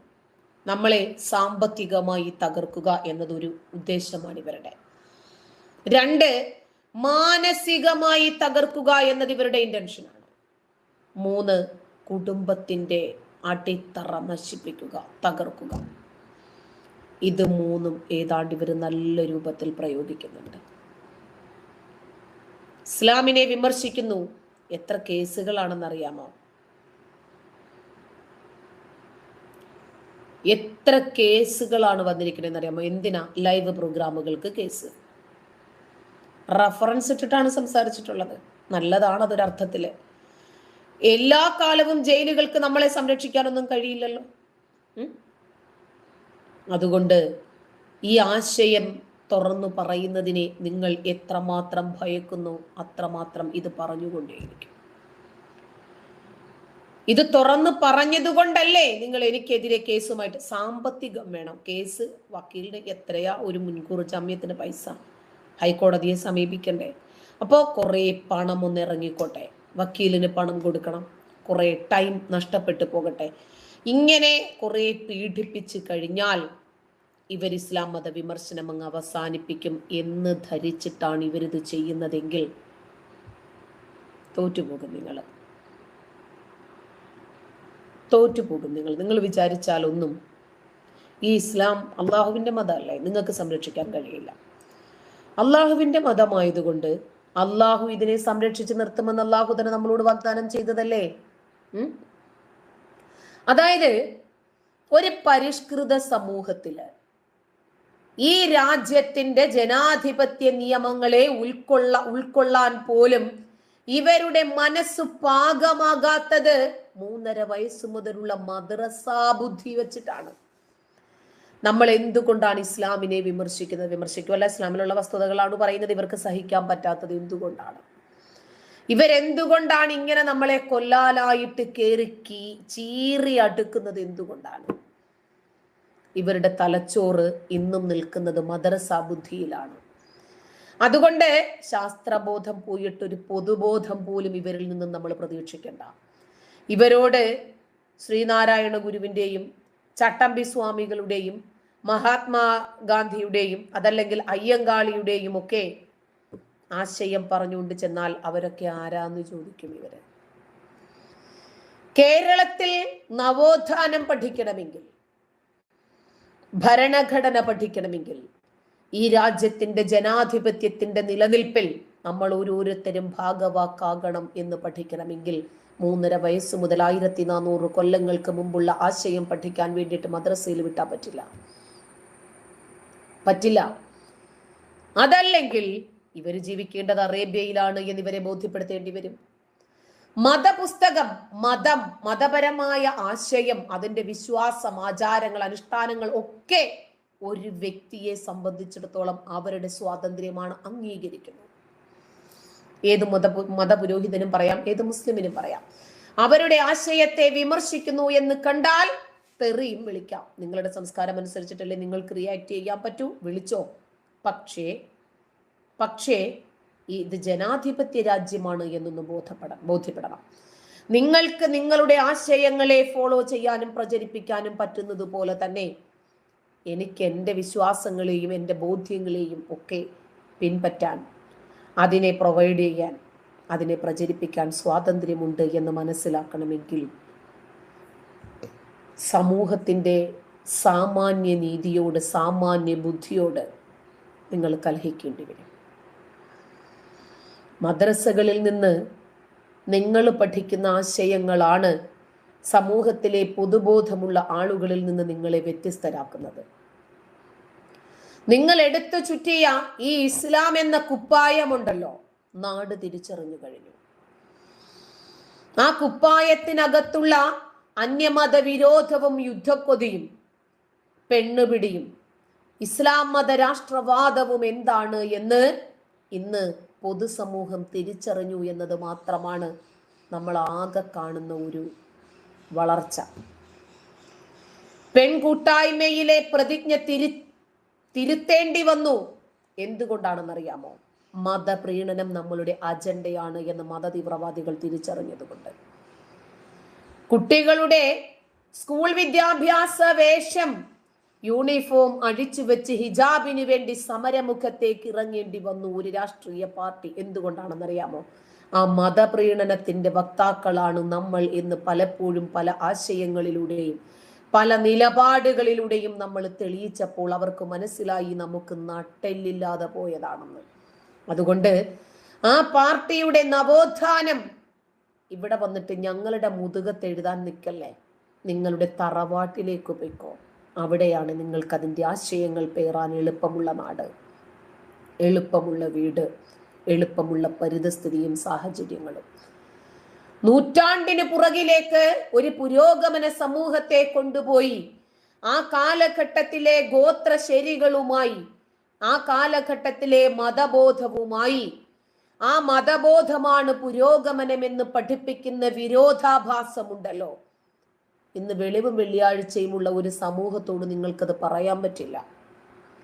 മതപരമായ വിവേചനം അടിച്ചേൽപ്പിക്കാൻ ശ്രമിക്കുന്ന, ഞങ്ങളുടെ മതം മാത്രം മതി, ഈ ലോകത്ത് മറ്റുള്ള മതവിശ്വാസികളെയൊക്കെ പിരടിക്ക് വെട്ടിക്കൊല്ലണം എന്ന് പഠിപ്പിക്കുന്ന ഒരു പ്രമാണ പുസ്തകത്തെ വ്യക്തിപരമായി നിങ്ങൾ എത്ര തന്നെ മഹത്വപ്പെടുത്തിയാലും നെഞ്ചിലേറ്റിയാലും ശരി, ഒരു പൊതുസമൂഹത്തിൽ അത് അപകടമാണ് എന്ന് മനസ്സിലാക്കിയ ആളുകൾ വിളിച്ചു പറയും.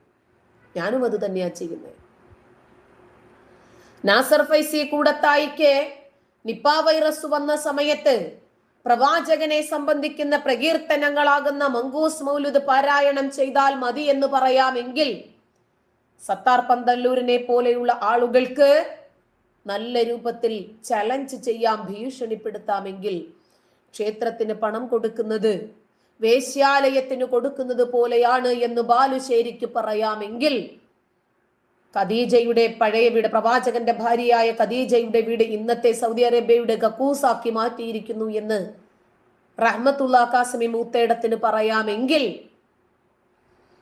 2026 ഇന്ത്യയെ സ്വതന്ത്ര രാഷ്ട്രം എന്ന പദവിയിൽ നിന്നും വേർപെടുത്തി ഇസ്ലാമിക രാഷ്ട്രം എന്ന പദവിയിലേക്ക് കൊണ്ടുപോകാനാണ് ഞങ്ങൾ ശ്രമിക്കുന്നത് എന്ന് പോപ്പുലർ ഫ്രണ്ടിനും SDPIക്കും ഒക്കെ അജണ്ടകൾ എടുക്കാമെങ്കിൽ, പ്രവാചകനെ നിന്ദിച്ചതിന്റെ പേരിൽ ജോസഫ് മാഷിന്റെ കയ്യും കാലും ആയിരുന്നില്ല വെട്ടേണ്ടിയിരുന്നത് തലയായിരുന്നു എന്ന് അബ്ദുൽ നാസർ മദനിക്ക് ഇവിടെ പ്രസംഗിക്കാമെങ്കിൽ, എന്റെ ഈ ജനാധിപത്യ രാജ്യത്ത് എന്റെ ജനാധിപത്യ സ്വാതന്ത്ര്യത്തെ പറയാൻ പറ്റില്ല എന്ന് നിങ്ങൾ പറയാനുള്ള കാരണം? ഹിന്ദുക്കളും ക്രിസ്ത്യാനികളും ഒക്കെ മരണാനന്തര ചടങ്ങുകൾക്ക് ഉപയോഗിക്കുന്ന അരിയും മലരും കുന്തിരിക്കവും ഒക്കെ വാങ്ങി വീട്ടിൽ വെച്ചോളാൻ പോപ്പുലർ ഫ്രണ്ട് ജാഥയിൽ, SDPIയുടെ ജാഥ, രണ്ടൊന്നാണ്, SDPIയുടെ ജാഥയിൽ നാളത്തെ വാഗ്ദാനമായ ഈ രാജ്യത്തിന്റെ പ്രൗഢിയും ജനാധിപത്യവും യശസ്സും കാത്തു സൂക്ഷിക്കേണ്ടുന്ന ഒരു കൊച്ചു ബാലൻ, ഒരു 9കാരന് മുദ്രാവാക്യം വിളിക്കാമെങ്കിൽ, എനിക്കെന്തേ എന്റെ രാജ്യത്തിന്റെ ബഹുസ്വരതയെ നിലനിർത്താൻ സംസാരിക്കാൻ പാടില്ല? ഞാനൊരു കുട്ടിക്കാലനാണടാ, ഞാൻ വരുന്നുണ്ടടാ, നിന്നെയൊക്കെ അങ്ങോട്ട് തീർക്കാൻ എന്ന് 9കാരന് വെല്ലുവിളിക്കാൻ, മുദ്രാവാക്യം മുഴക്കാൻ ഈ കേരളക്കരയിൽ സ്വാതന്ത്ര്യമുണ്ട്. എനിക്ക് എൻ്റെ ആശയം പറയാൻ പാടില്ല എന്നാ? അതുകൊണ്ടാണ് നീ തെറി വിളിക്കുന്നത്, കേസുകളിൽ കൊടുക്കാൻ ശ്രമിക്കുന്നത്, ഇല്ലാതാക്കാൻ ശ്രമിക്കുന്നത്, ഭയങ്കരമായ ഭീഷണികൾ മുഴക്കുന്നത്. പോപ്പുലർ ഫ്രണ്ട് SDPIക്കാരുടെ ജാഥയില് 8-9 വയസ്സുള്ള ഒരു കുട്ടി, ആ കുട്ടിയെ കൊണ്ട് 3 മാസത്തോളം മുറി അടച്ചിരുന്നിട്ട് 10-35 മുതുകാലന്മാര് പഠിപ്പിച്ച മുദ്രാവാക്യം. ഇതിന് താത്വികമായിട്ടുള്ള ഒരു വിശകലനമോ ഒരു അവലോകനമോ വേണ്ട കാര്യം വ്യക്തമാണ്. അരിയും മലരും വാങ്ങിച്ച് വീട്ടിൽ കാത്തു വെച്ചോ. ഈ നാട്ടിലെ ഹൈന്ദവരോട് പറയാ, ഒരു 9കാരൻ ഇസ്ലാമിക ഭീകരവാദികൾ പഠിപ്പിക്കുവാണ്, ആ കുട്ടിയെ മുന്നറിയിപ്പ് നൽകുവാണ്, മോനെ നമ്മൾ ഹിന്ദുക്കളെ ഇല്ലാതാക്കാനുള്ള കാരന്മാരാണ് കേട്ടോ, ഒരുത്തനും ഇവിടെ വേണ്ട. ഇത് ഹിന്ദുക്കളോടല്ല സംഘികളോടാണ് എന്ന പതിവ് പല്ലവിയാണ് ആ വീഡിയോയിൽ റൌഫ് ഉന്നയിച്ചത്. ഇവിടെ ഇവരുടെ മതേതരത്വത്തിന്റെ കാപഠ്യം നമ്മൾ കാണണം. കാവിക്കൊടി എടുത്തു വെച്ചോ പൊതപ്പിക്കാൻ എന്നല്ലല്ലോ ഈ മത തീവ്രവാദികൾ പറഞ്ഞത്, അരിയും മലരും വാങ്ങിച്ചു വെച്ചോളാനെന്നല്ലേ. മതേതര ഹൈന്ദവനായ കോൺഗ്രസ്സുകാരനും സുഡാപ്പി പ്രീണകനായ ഹിന്ദു കമ്മ്യൂണിസ്റ്റുകാരനും ഹൈന്ദവ വർഗീയ ഫാസിസ്റ്റുകളാകുന്ന ഒരു വിഭാഗം ആളുകളുമൊക്കെ മരണാനന്തര കർമ്മങ്ങൾക്ക് എന്താണ് ഉപയോഗിക്കുന്നത്? കുന്തിരിക്കം വാങ്ങിച്ച് വീട്ടിൽ കാത്തു വെച്ചോളാൻ പറഞ്ഞു. ക്രിസ്ത്യാനികൾ മരണാനന്തര ചടങ്ങിന് ഉപയോഗിക്കുന്നത് ഈ ഇസ്ലാമിക തീവ്രവാദികളുടെ കുന്തിരിക്കം എന്ന മുദ്രാവാക്യമേ ഇത് ക്രിസ്ത്യാനികളെ അല്ല, അത് സംഘികളെയാണെന്ന്, കാസക്കാരെയാണ് പറഞ്ഞത്. ഇവരുടെ പഴയ മതേതര കാപഠ്യം കേരളത്തിലുള്ള ആളുകൾക്ക് മനസ്സിലാകായിട്ടല്ല. പോപ്പുലർ ഫ്രണ്ടിനെയും SDPIയെയും എതിർക്കണമെങ്കിൽ കുറച്ച് ഗഡ്സ് വേറെ വേണം.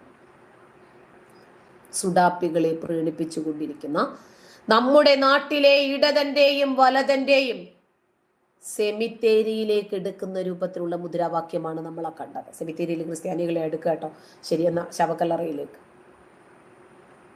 വരുന്നുണ്ടടാ വരുന്നുണ്ടടാ നിന്റെയൊക്കെ കാലന്മാരെന്നൊരു 8കാരൻ ഒരു 9കാരൻ വെല്ലുവിളിക്കുക. എത്ര വ്യക്തമായ സന്ദേശമാണത്! ഒരു വ്യാഖ്യാനത്തിന്റെയും ആവശ്യമില്ല. ഈ തീവ്രവാദ സംഘടനയുടെ ഇസ്ലാമിക നിയമങ്ങൾ ഇതിന് വഴങ്ങാത്ത ആളുകളെ ഇല്ലാതാക്കണമെന്ന് തന്നെയാണ് അതിനകത്ത് ലളിതമായി പറഞ്ഞു വെക്കുന്നത്. ഇത് കേട്ടിട്ടും നേരം വെളുക്കാത്ത മതേതര മലരന്മാരോട് ശരീഅത്തിന് കീഴിൽ ജീവിക്കാൻ നിങ്ങൾ ഇഷ്ടപ്പെടുന്നുണ്ടാകുമെന്ന് മാത്രമല്ലേ നമുക്ക് പറയാൻ പറ്റൂ. മതസൗഹാർദ്ദം എന്ന പ്രഹസനം ഇനി വേണ്ട. മതങ്ങൾ അതിൻ്റെ സൂപ്പർലേറ്റീവ് വേർഷൻസ് പുറത്തെടുത്തു കഴിഞ്ഞു. ഒരു മതവും മറ്റൊരു മതത്തെ അംഗീകരിക്കുന്നില്ല. അതുകൊണ്ടാണ് ഇവിടെ മതസൗഹാർദ്ദം പുലരാത്തത്. മനുഷ്യന്മാരാണ് ജീവിച്ചു കൊണ്ടിരിക്കുന്നത്. മനുഷ്യരാണ് സഹവർത്തിത്വത്തോടുകൂടി മുന്നോട്ട് പോകേണ്ടത്.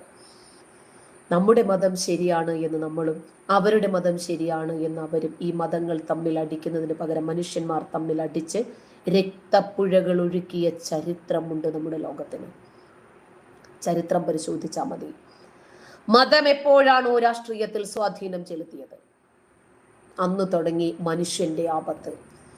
അങ്ങനെയുള്ള രാജ്യങ്ങൾ ഏതവസ്ഥയിലാണ് ഇന്ന് എത്തി നിൽക്കുന്നത് എന്നറിയണമെങ്കിൽ തൊട്ടടുത്ത് അഫ്ഗാനിസ്ഥാനിലേക്കും പാകിസ്ഥാനിലേക്കും ബംഗ്ലാദേശിലേക്കും ഒന്ന് എത്തി നോക്കിയാൽ മതി. സമാധാനത്തോടുകൂടി മനുഷ്യന് ജീവിക്കാൻ കഴിയണമെങ്കിൽ, മനുഷ്യരെ തമ്മിലകറ്റുന്ന, മനുഷ്യനെ പരസ്പരം ജാതിയുടെയും മതത്തിന്റെയും വർഗത്തിന്റെയും പേരിൽ തമ്മിലടിപ്പിക്കാൻ ശ്രമിച്ച് ചോര കുടിക്കാൻ ശ്രമിക്കുന്ന ഇവിടത്തെ വർഗീയമായ വിപത്തിനെ നമ്മൾ മനസ്സിലാക്കി അതിനോട് പ്രതികരിക്കാൻ, അതിനോട് സന്ധിയില്ലാത്ത സമരത്തിന് തയ്യാറായാൽ മാത്രമേ നമുക്കതിന് സാധിക്കൂ. അതുകൊണ്ടാണ് ജീവൻ പണയം വെച്ചിട്ടാണെങ്കിലും ശരി ഈ ആശയം ലോകം അറിഞ്ഞേ പറ്റൂ. ചില ആളുകളെ സംബന്ധിച്ചിടത്തോളം അവർ മതേതരന്മാരാണ്, പക്ഷേ വിമർശനത്തിൽ സെലക്റ്റീവാണ്. SDP വർഗീയതയ്ക്കെതിരെ ഒന്നും നമുക്ക് സംസാരിക്കാൻ ധൈര്യമില്ല. RSSനെ വേണമെങ്കിൽ പറയാം. RSSനെ പറയാം, കാരണം RSSന്റെ രാഷ്ട്രീയം എതിർക്കപ്പെടേണ്ടുന്ന രാഷ്ട്രീയമാണ്. അപ്പൊ SDP-യുടെയും പോപ്പുലർ ഫ്രണ്ടിന്റെയും അതവിടെ നിൽക്കുക. കണ്ണൂര് കണ്ണവത്ത് എന്ന് പറയുന്ന സ്ഥലത്ത് മുസ്ലിം പള്ളി കമ്മിറ്റിക്കാരനായ ഒരു കോൺഗ്രസ് നേതാവിന് SDPIക്കാരുടെ ഭീകരമായ ക്രൂരമർദ്ദനമേറ്റത് മാധ്യമങ്ങളിലൊക്കെ നമ്മൾ വായിച്ചു. ഇപ്പോഴല്ല, കുറച്ചായി. കണ്ണവത്തിന്റെ സമാധാനം നശിപ്പിച്ചവരിൽ SDP ഭീകരന്മാരാണ് എന്ന് വ്യക്തമാവുകയും ചെയ്തു. മുസ്ലിം സമുദായത്തിൽപ്പെട്ട എല്ലാവർക്കും പോപ്പുലർ ഫ്രണ്ടിന്റെ വരവോടുകൂടി സമാധാനം കിട്ടിയോ? ഇവരാർക്കാ ഏറ്റവും കൂടുതൽ സമാധാനം നശിപ്പിക്കുന്നത്? മുസ്ലിങ്ങൾക്കാണോ? SDP-യുടെയും പോപ്പുലർ ഫ്രണ്ടിന്റെയും തീവ്രവാദം, അവരുടെ ഇസ്ലാം മത രാഷ്ട്രവാദം ഏറ്റവും കൂടുതൽ തലവേദന ഉണ്ടാക്കുന്നത് മുസ്ലിങ്ങൾക്ക് തന്നെയാണ്. കാരണം അവരിതിനെ ന്യായീകരിക്കാൻ നിർബന്ധിതരാക്കപ്പെടുവാണല്ലോ. കൊല്ലപ്പെട്ട SDP-ക്കാരന്റെ ബോഡിയുമായിട്ട് ആശുപത്രിയിൽ നിന്ന് പുറത്തേക്ക് വരുന്ന ഒരു സംഘം SDP-ക്കാർ മാധ്യമങ്ങളിലൊക്കെ നമ്മൾ കണ്ടത് ഇപ്പോഴല്ല, കുറച്ചു മുമ്പ്. അവരുടെ മുന്നിലേക്ക് കാവി കൈലി ഉടുത്ത് ചെയ്തു ഒരു മനുഷ്യൻ സൈഡിൽ കൂടി നടന്നു വരുന്നു. കൊല്ലടാവനെ എന്ന് ആക്രോശിച്ച് സുഡാപ്പികൾ പോലീസുകാരുടെ മുമ്പിൽ വെച്ചിട്ട് അയാളെ കയ്യേറ്റം ചെയ്തു. കാവി കൈലി ഉടുത്തു എന്നതിന്റെ പേരിൽ അയാൾ ഒരു RSSകാരനാണ് എന്നിവരങ്ങ് ധരിച്ചു. CPM-കാർ ധരിക്കാറില്ലേ? കോൺഗ്രസ്സുകാർ ധരിക്കാറില്ലേ? മുസ്ലിങ്ങൾ ധരിക്കാറില്ലേ? അപ്പോ ഇവർ യുദ്ധം ചെയ്യുന്നത് ആരോടാ? ഇവരുടെ മതേതരത്വം ആരോടാണ് ഇവരെടുക്കാറുള്ളത് എന്ന് പറഞ്ഞു തന്നാൽ മതി. ഇപ്പോ നിങ്ങൾ കണ്ടിട്ടുണ്ടാകും, അജ്മി ബ്രാൻഡ് ഇറങ്ങിയിട്ടുണ്ട്. SDPI പോപ്പുലർ ഫ്രണ്ടുകാരുടെ പ്രധാനപ്പെട്ട ദാതാവാണ് അജ്മി എന്നാണ് സോഷ്യൽ മീഡിയയിലൂടെ അറിയാൻ കഴിഞ്ഞത്. മുസ്ലിം ആധിപത്യമുള്ള സ്ഥലത്ത് അജ്മി പുട്ടുപൊടിയാണ്, അരിപ്പൊടിയാണ്, അതിനാണ് ഏറ്റവും കൂടുതൽ ആളുകൾ ഉള്ളത്. മറ്റ് പ്രദേശങ്ങളിൽ അവരുടെ ബ്രാൻഡാണ് KK. വല്ലതും മനസ്സിലായോ? ഇവിടെ ഹലാൽ പ്രോഡക്റ്റുകളെ സംബന്ധിച്ച് വിമർശനങ്ങൾ ഉണ്ടായിരുന്നല്ലോ. അപ്പൊ കണ്ടോ, ഓരോ മേഖലകളും ഇവരേത് രൂപത്തിലാണ് കൈയടക്കുന്നത് എന്ന് കണ്ടോ. SDPI എന്ന പാർട്ടിക്ക് കേരളത്തിലെ മുസ്ലിങ്ങളിൽ സ്വാധീനമില്ല എന്ന് നിങ്ങൾ ഇനിയൊന്ന് പറ. നിഷ്കളങ്കരായ വർഗീയവാദികളാണ് അവരെന്നൊന്ന് പറ. മുസ്ലിം ലീഗ് അങ്ങനെയുമല്ല.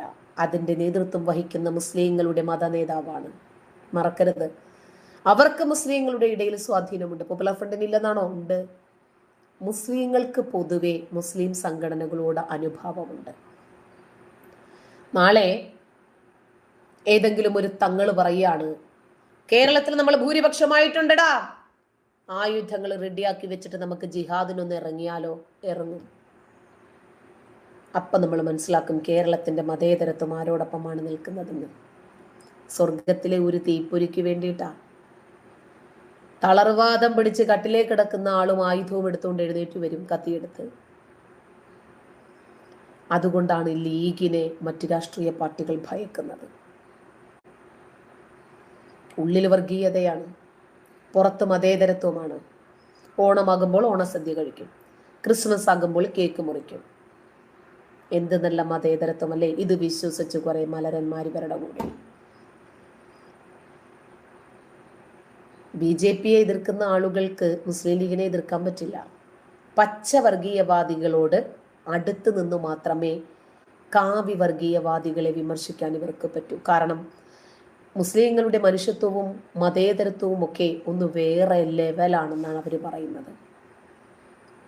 ഒറ്റ രാത്രി കൊണ്ട് മുത്തലാഖിന്റെ പേരിൽ വീട്ടിന് വെളിയിലാക്കി തെരുവിൽ കടിച്ചു കീറപ്പെട്ട എത്രയോ മുസ്ലിം പെണ്ണുങ്ങളുണ്ട്. അവരുടെയൊക്കെ കണ്ണീരിന് കാരണക്കാരായ കോൺഗ്രസിനെ ആത്മാർത്ഥമായിട്ടൊന്ന് മനസ്സുകൊണ്ട് വിമർശിക്കാൻ പോലും സാധിക്കാത്ത കപട മതേതരന്മാരുടെ നാടായി നമ്മുടെ കേരളം മാറി. വർഗീയ താലിബാനികളെ കോൺഗ്രസ് അകറ്റി നിർത്തണം.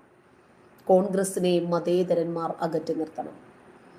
കമ്മ്യൂണിസ്റ്റിനെ മതേതരന്മാർ അകറ്റി നിർത്തണം. SDPI എന്ന പാർട്ടിയോ അതിൻ്റെ പോഷക സംഘടനകളോ ഒക്കെ നിരോധിച്ചതുകൊണ്ടു മാത്രം നമ്മുടെ നാട്ടിൽ നിന്നും മതതീവ്രവാദം കപ്പൽ കയറുമെന്ന് ചിന്തിക്കല്ലേ. നമ്മൾ വിചാരിച്ചത് എന്താ? SDPI നടത്തുന്ന ഒരു ഇഫ്താർ വിരുന്ന് മതമൗലികവാദികളുടെ പ്രീതി പിടിച്ചു പറ്റാൻ വേണ്ടിയിട്ട് 4 വോട്ടിന് വേണ്ടി കഷ്ടപ്പെടുന്ന ഇടതു വലത് സ്ഥാനാർത്ഥികള്, കേരളത്തിൽ സമാധാനം ആഗ്രഹിക്കുന്ന, മതേതരത്വവും ജനാധിപത്യവും നിലനിൽക്കണം എന്നും ആഗ്രഹിക്കുന്ന ജനതയ്ക്ക് കൊടുക്കുന്ന സന്ദേശം എന്താണെന്ന് നിങ്ങളൊന്ന് പറ. ഇവരുടെ പ്രീണനം ഏതുവരെയാണ് പോകുന്നത് എന്നൊന്ന് പറ. ഈരാറ്റുപേട്ടയില് തടിച്ചുകൂടിയ ജനം നമ്മളോട് മനസ്സിലാക്കി തരുന്നത് എന്താണെന്ന് അറിയാമോ? മുസ്ലിങ്ങൾ കുറച്ചുകൂടി ഭൂരിപക്ഷമായാൽ ഇത്തരം വർഗീയമായ മുദ്രാവാക്യം വിളിക്കുന്ന കുട്ടികളെ അടക്കം അവരാദരിക്കും. നമ്മൾ വിചാരിക്കുന്നത് SDPI എന്ന് പറഞ്ഞാൽ അവർ ഇസ്ലാം മതരാഷ്ട്രം മാത്രമാണ് ലക്ഷ്യം വെക്കുന്നത് എന്നാണ്. അല്ല, ഇസ്ലാം മതരാഷ്ട്രം അവരുടെ പ്രധാനപ്പെട്ട അജണ്ടകളിൽ ഒന്നാണ്. പക്ഷെ അമുസ്ലിങ്ങളുടെ ഉന്മൂലനം അവരുടെ പ്രധാനപ്പെട്ട ലക്ഷ്യമാണ്. ഭൂരിപക്ഷം മുസ്ലിം സമുദായ സംഘടനകളും വ്യക്തികളും ഇവരെ മനസ്സുകൊണ്ട് പിന്തുണയ്ക്കുന്നുണ്ട്. പക്ഷെ ഒരു ശരാശരി ഹിന്ദു BJPയെ പിന്തുണയ്ക്കുന്നില്ല, RSSനെ പിന്തുണയ്ക്കുന്നില്ല. പക്ഷെ ഇവരെല്ലാവരെയും ഹിന്ദുക്കളെ മൊത്തം സംഘികളെന്നാണ് പറയാറുള്ളത്. ഒരു മതവിഭാഗത്തെ മറ്റൊരു മതവിഭാഗം വെറുക്കാൻ പഠിപ്പിക്കുന്നു. പോപ്പുലർ ഫ്രണ്ട് ഈരാറ്റുപേട്ടയിൽ എത്ര ശക്തമാണെന്ന് PC ജോർജ് പറയാതെ തന്നെ നമുക്കറിയുന്ന വസ്തുതയാണ്. പണ്ട് കാലം മുതലേ ഈരാറ്റുപേട്ട ഈ കാര്യത്തിൽ കുപ്രസിദ്ധി നേടിയതാണ്. ഹെൽമെറ്റ് വെക്കത്തില്ലായിരുന്നു ആരും. നമ്മുടെ രാജ്യത്തെ പല നിയമങ്ങളും അവർക്ക് ബാധകമായിരുന്നില്ല. പോലീസിന് വരെ അവർക്കെതിരെ മിണ്ടാൻ പേടിയായിരുന്നു. ഈരാറ്റുപേട്ട കഴിഞ്ഞാൽ ഹെൽമെറ്റ് വേട്ടയ്ക്ക് ചെക്കിങ് നിൽക്കുന്ന പോലീസുകാരെ വരെ നമുക്ക് കാണാൻ പറ്റും. മാധ്യമങ്ങളൊക്കെ എഴുതുന്നുണ്ടത്. മതം ഉപയോഗിച്ച് സംഘടിതമായ ഒരു രാജ്യത്തിന്റെ നിയമങ്ങളെ വെല്ലുവിളിച്ച് ജീവിക്കുന്ന ഒരു കൂട്ടം ജനങ്ങൾ, എല്ലാവരുമാണെന്ന് പറയുന്നില്ല, വലിയ ഒരു ഭൂരിപക്ഷം ആളുകൾ അത്തരക്കാർ അവിടെയുണ്ട്. പക്ഷേ വടക്കൻ മലബാറിലെ മുസ്ലിങ്ങൾ അങ്ങനല്ല. മുസ്ലിം ലീഗും മുസ്ലിം ഭൂരിപക്ഷമായ മലപ്പുറം ജില്ലയിലുമൊക്കെ പലപ്പോഴും ഈ രൂപത്തിലൊക്കെ പഴി കേട്ടിട്ടുണ്ട്. പക്ഷേ സമസ്തയെ കളിയാക്കുന്ന ആളുകളുണ്ട്. സമസ്തയുടെ അനുഭാവികൾ തന്നെ മുസ്ലിം ലീഗ് പ്രവർത്തകരുമൊക്കെ വലിയൊരു ശതമാനവും നിഷ്കളങ്ക വിശ്വാസികളാണ്. അവരൊക്കെ അടിമകളാണ്, ഇരകളാക്കപ്പെട്ട ആളുകളാണ്. ജോത്സ്യത്തിൽ വിശ്വസിക്കുന്ന ആളുകളുണ്ട്, മുട്ടയിലെ കൂടോത്രത്തിൽ വിശ്വസിക്കുന്ന ആളുകളുണ്ട്, ദർഗയിൽ പോകുന്ന ആളുകളുണ്ട്. ഒരുപാട് കടുത്ത മതനിയമങ്ങൾ ജീവിതത്തിൽ പുലർത്തുന്ന ആളുകളുണ്ട്. പക്ഷേ ഇസ്ലാമിന് വേണ്ടിയിട്ട്, ഇസ്ലാമിനെ സത്യമാണ് എന്ന് മനസ്സിലാക്കുന്നതിന് വേണ്ടിയിട്ട്, ഇസ്ലാമിനെ വളർത്തുന്നതിന് വേണ്ടിയിട്ട് ഇരുമ്പ് തിക്കറിട്ട് പൊട്ടിത്തെറിക്കാമെന്ന് ചിന്തിക്കുന്ന ആളുകൾ കുറവായിരിക്കും. അതുകൊണ്ടാണ് ഇവിടെ തീവ്രവാദം എവിടെ നിന്നാണ് വരുന്നത് എന്ന് നമുക്ക് വീണ്ടും വീണ്ടും പറയേണ്ടി വരുന്നത്. ഇവിടെ വർഗീയ പാർട്ടികൾ ധാരാളമുണ്ട് നമ്മുടെ നാട്ടിൽ. ഈ വർഗീയ പാർട്ടികളുടെയൊക്കെ ലക്ഷ്യവും എന്ത് തന്നെയാണ്? ഇവിടെ തീവ്രവാദം വളർത്തുക എന്നത് തന്നെയാണ് ഇവരുടെ ലക്ഷ്യം. ഷംസീറിന്റെ ഗണപതി വിവാദത്തിന് മിണ്ടാത്ത ആളുകൾ സുകുമാരൻ നായരുടെ സ്വർഗഹൂറി വിഷയത്തിന് മിണ്ടിയില്ലേ? ഇതാണ് ബാലൻസിങ് ചെയ്ത് പ്രതികരിക്കുന്ന എല്ലാ വിഭാഗത്തിലുള്ള ആളുകളെയും നമുക്ക് കാണാം. എൻ്റെ ആശയം വലുതാണ്, എൻ്റെ രാഷ്ട്രീയം വലുതാണ്, എൻ്റെ ശൈലി മാത്രമാണ് ശരി, എൻ്റെ മതവിമർശനം മാത്രമാണ് മതവിമർശനം, എല്ലാം ഞാൻ മാത്രമാണ് ശരി എന്ന് പറയുന്ന സ്വതന്ത്ര ചിന്തകർ എന്ന പാറ്റന്റിൽ നടക്കുന്ന ആളുകളും കൂടിയുണ്ട് നമ്മുടെ നാട്ടിൽ. സെലക്റ്റീവായിട്ട് മാത്രമേ അവർ ചില വിഷയങ്ങളിൽ പ്രതികരിക്കൂ. ഷംസീർ ഗണപതി, PFI അബ്ദുൽ നസർ മദനി, SDPI കാശ്മീർ വിഷയം, ലക്ഷദ്വീപ് മുത്തലാഖ് ഏക സിവിൽ കോഡ് സ്വപ്ന വിഷയം, ഇതൊക്കെ അവിടെ നിൽക്കട്ടെ. നൂബർ ശർമ്മയുടെ വിഷയത്തിൽ സംസാരിക്കാം. തസ്ലീം അഹമ്മദ് റഹ്മാനിക്ക് ഹിന്ദുത്വ വിമർശനം നടത്താൻ എന്തേ സ്വാതന്ത്ര്യമില്ലേ? ഷംസീറിന് എന്തേ ഗണപതി നിന്ന് നടത്താൻ പാടില്ലേ? ഒരു പ്രത്യേക മതവിഭാഗത്തെ പ്രീണിപ്പിക്കുന്നതിനു വേണ്ടി ഏത് രൂപത്തിലും തൻ്റെ ആശയങ്ങളെ വളയ്ക്കാനും ഒടിക്കാനും യാതൊരു മടിയുമില്ലാത്ത വിഭാഗം ആളുകൾ. അതായത് വിമർശനത്തിന് ആരാണോ തുടക്കം കുറിച്ചത്, ആരാണോ കയറി ചൊറിഞ്ഞത്, അവരവിടെ നിൽക്കട്ടെ. തൽക്കാലം നമുക്ക് ഇസ്ലാം മതവിശ്വാസികളെ പ്രീണിപ്പിക്കുന്ന നയം മാത്രം എടുക്കാം എന്ന് വിശ്വസിക്കുന്ന ആളുകളുണ്ട്. അവർക്കിത് മാത്രം മതി, അവരുടെ ലക്ഷ്യം ഇത് മാത്രമാണ്. അപ്പൊ നമ്മുടെ നാട്ടില് പോപ്പുലർ ഫ്രണ്ടുകാരെ നിരോധിച്ചു എന്നുള്ളത്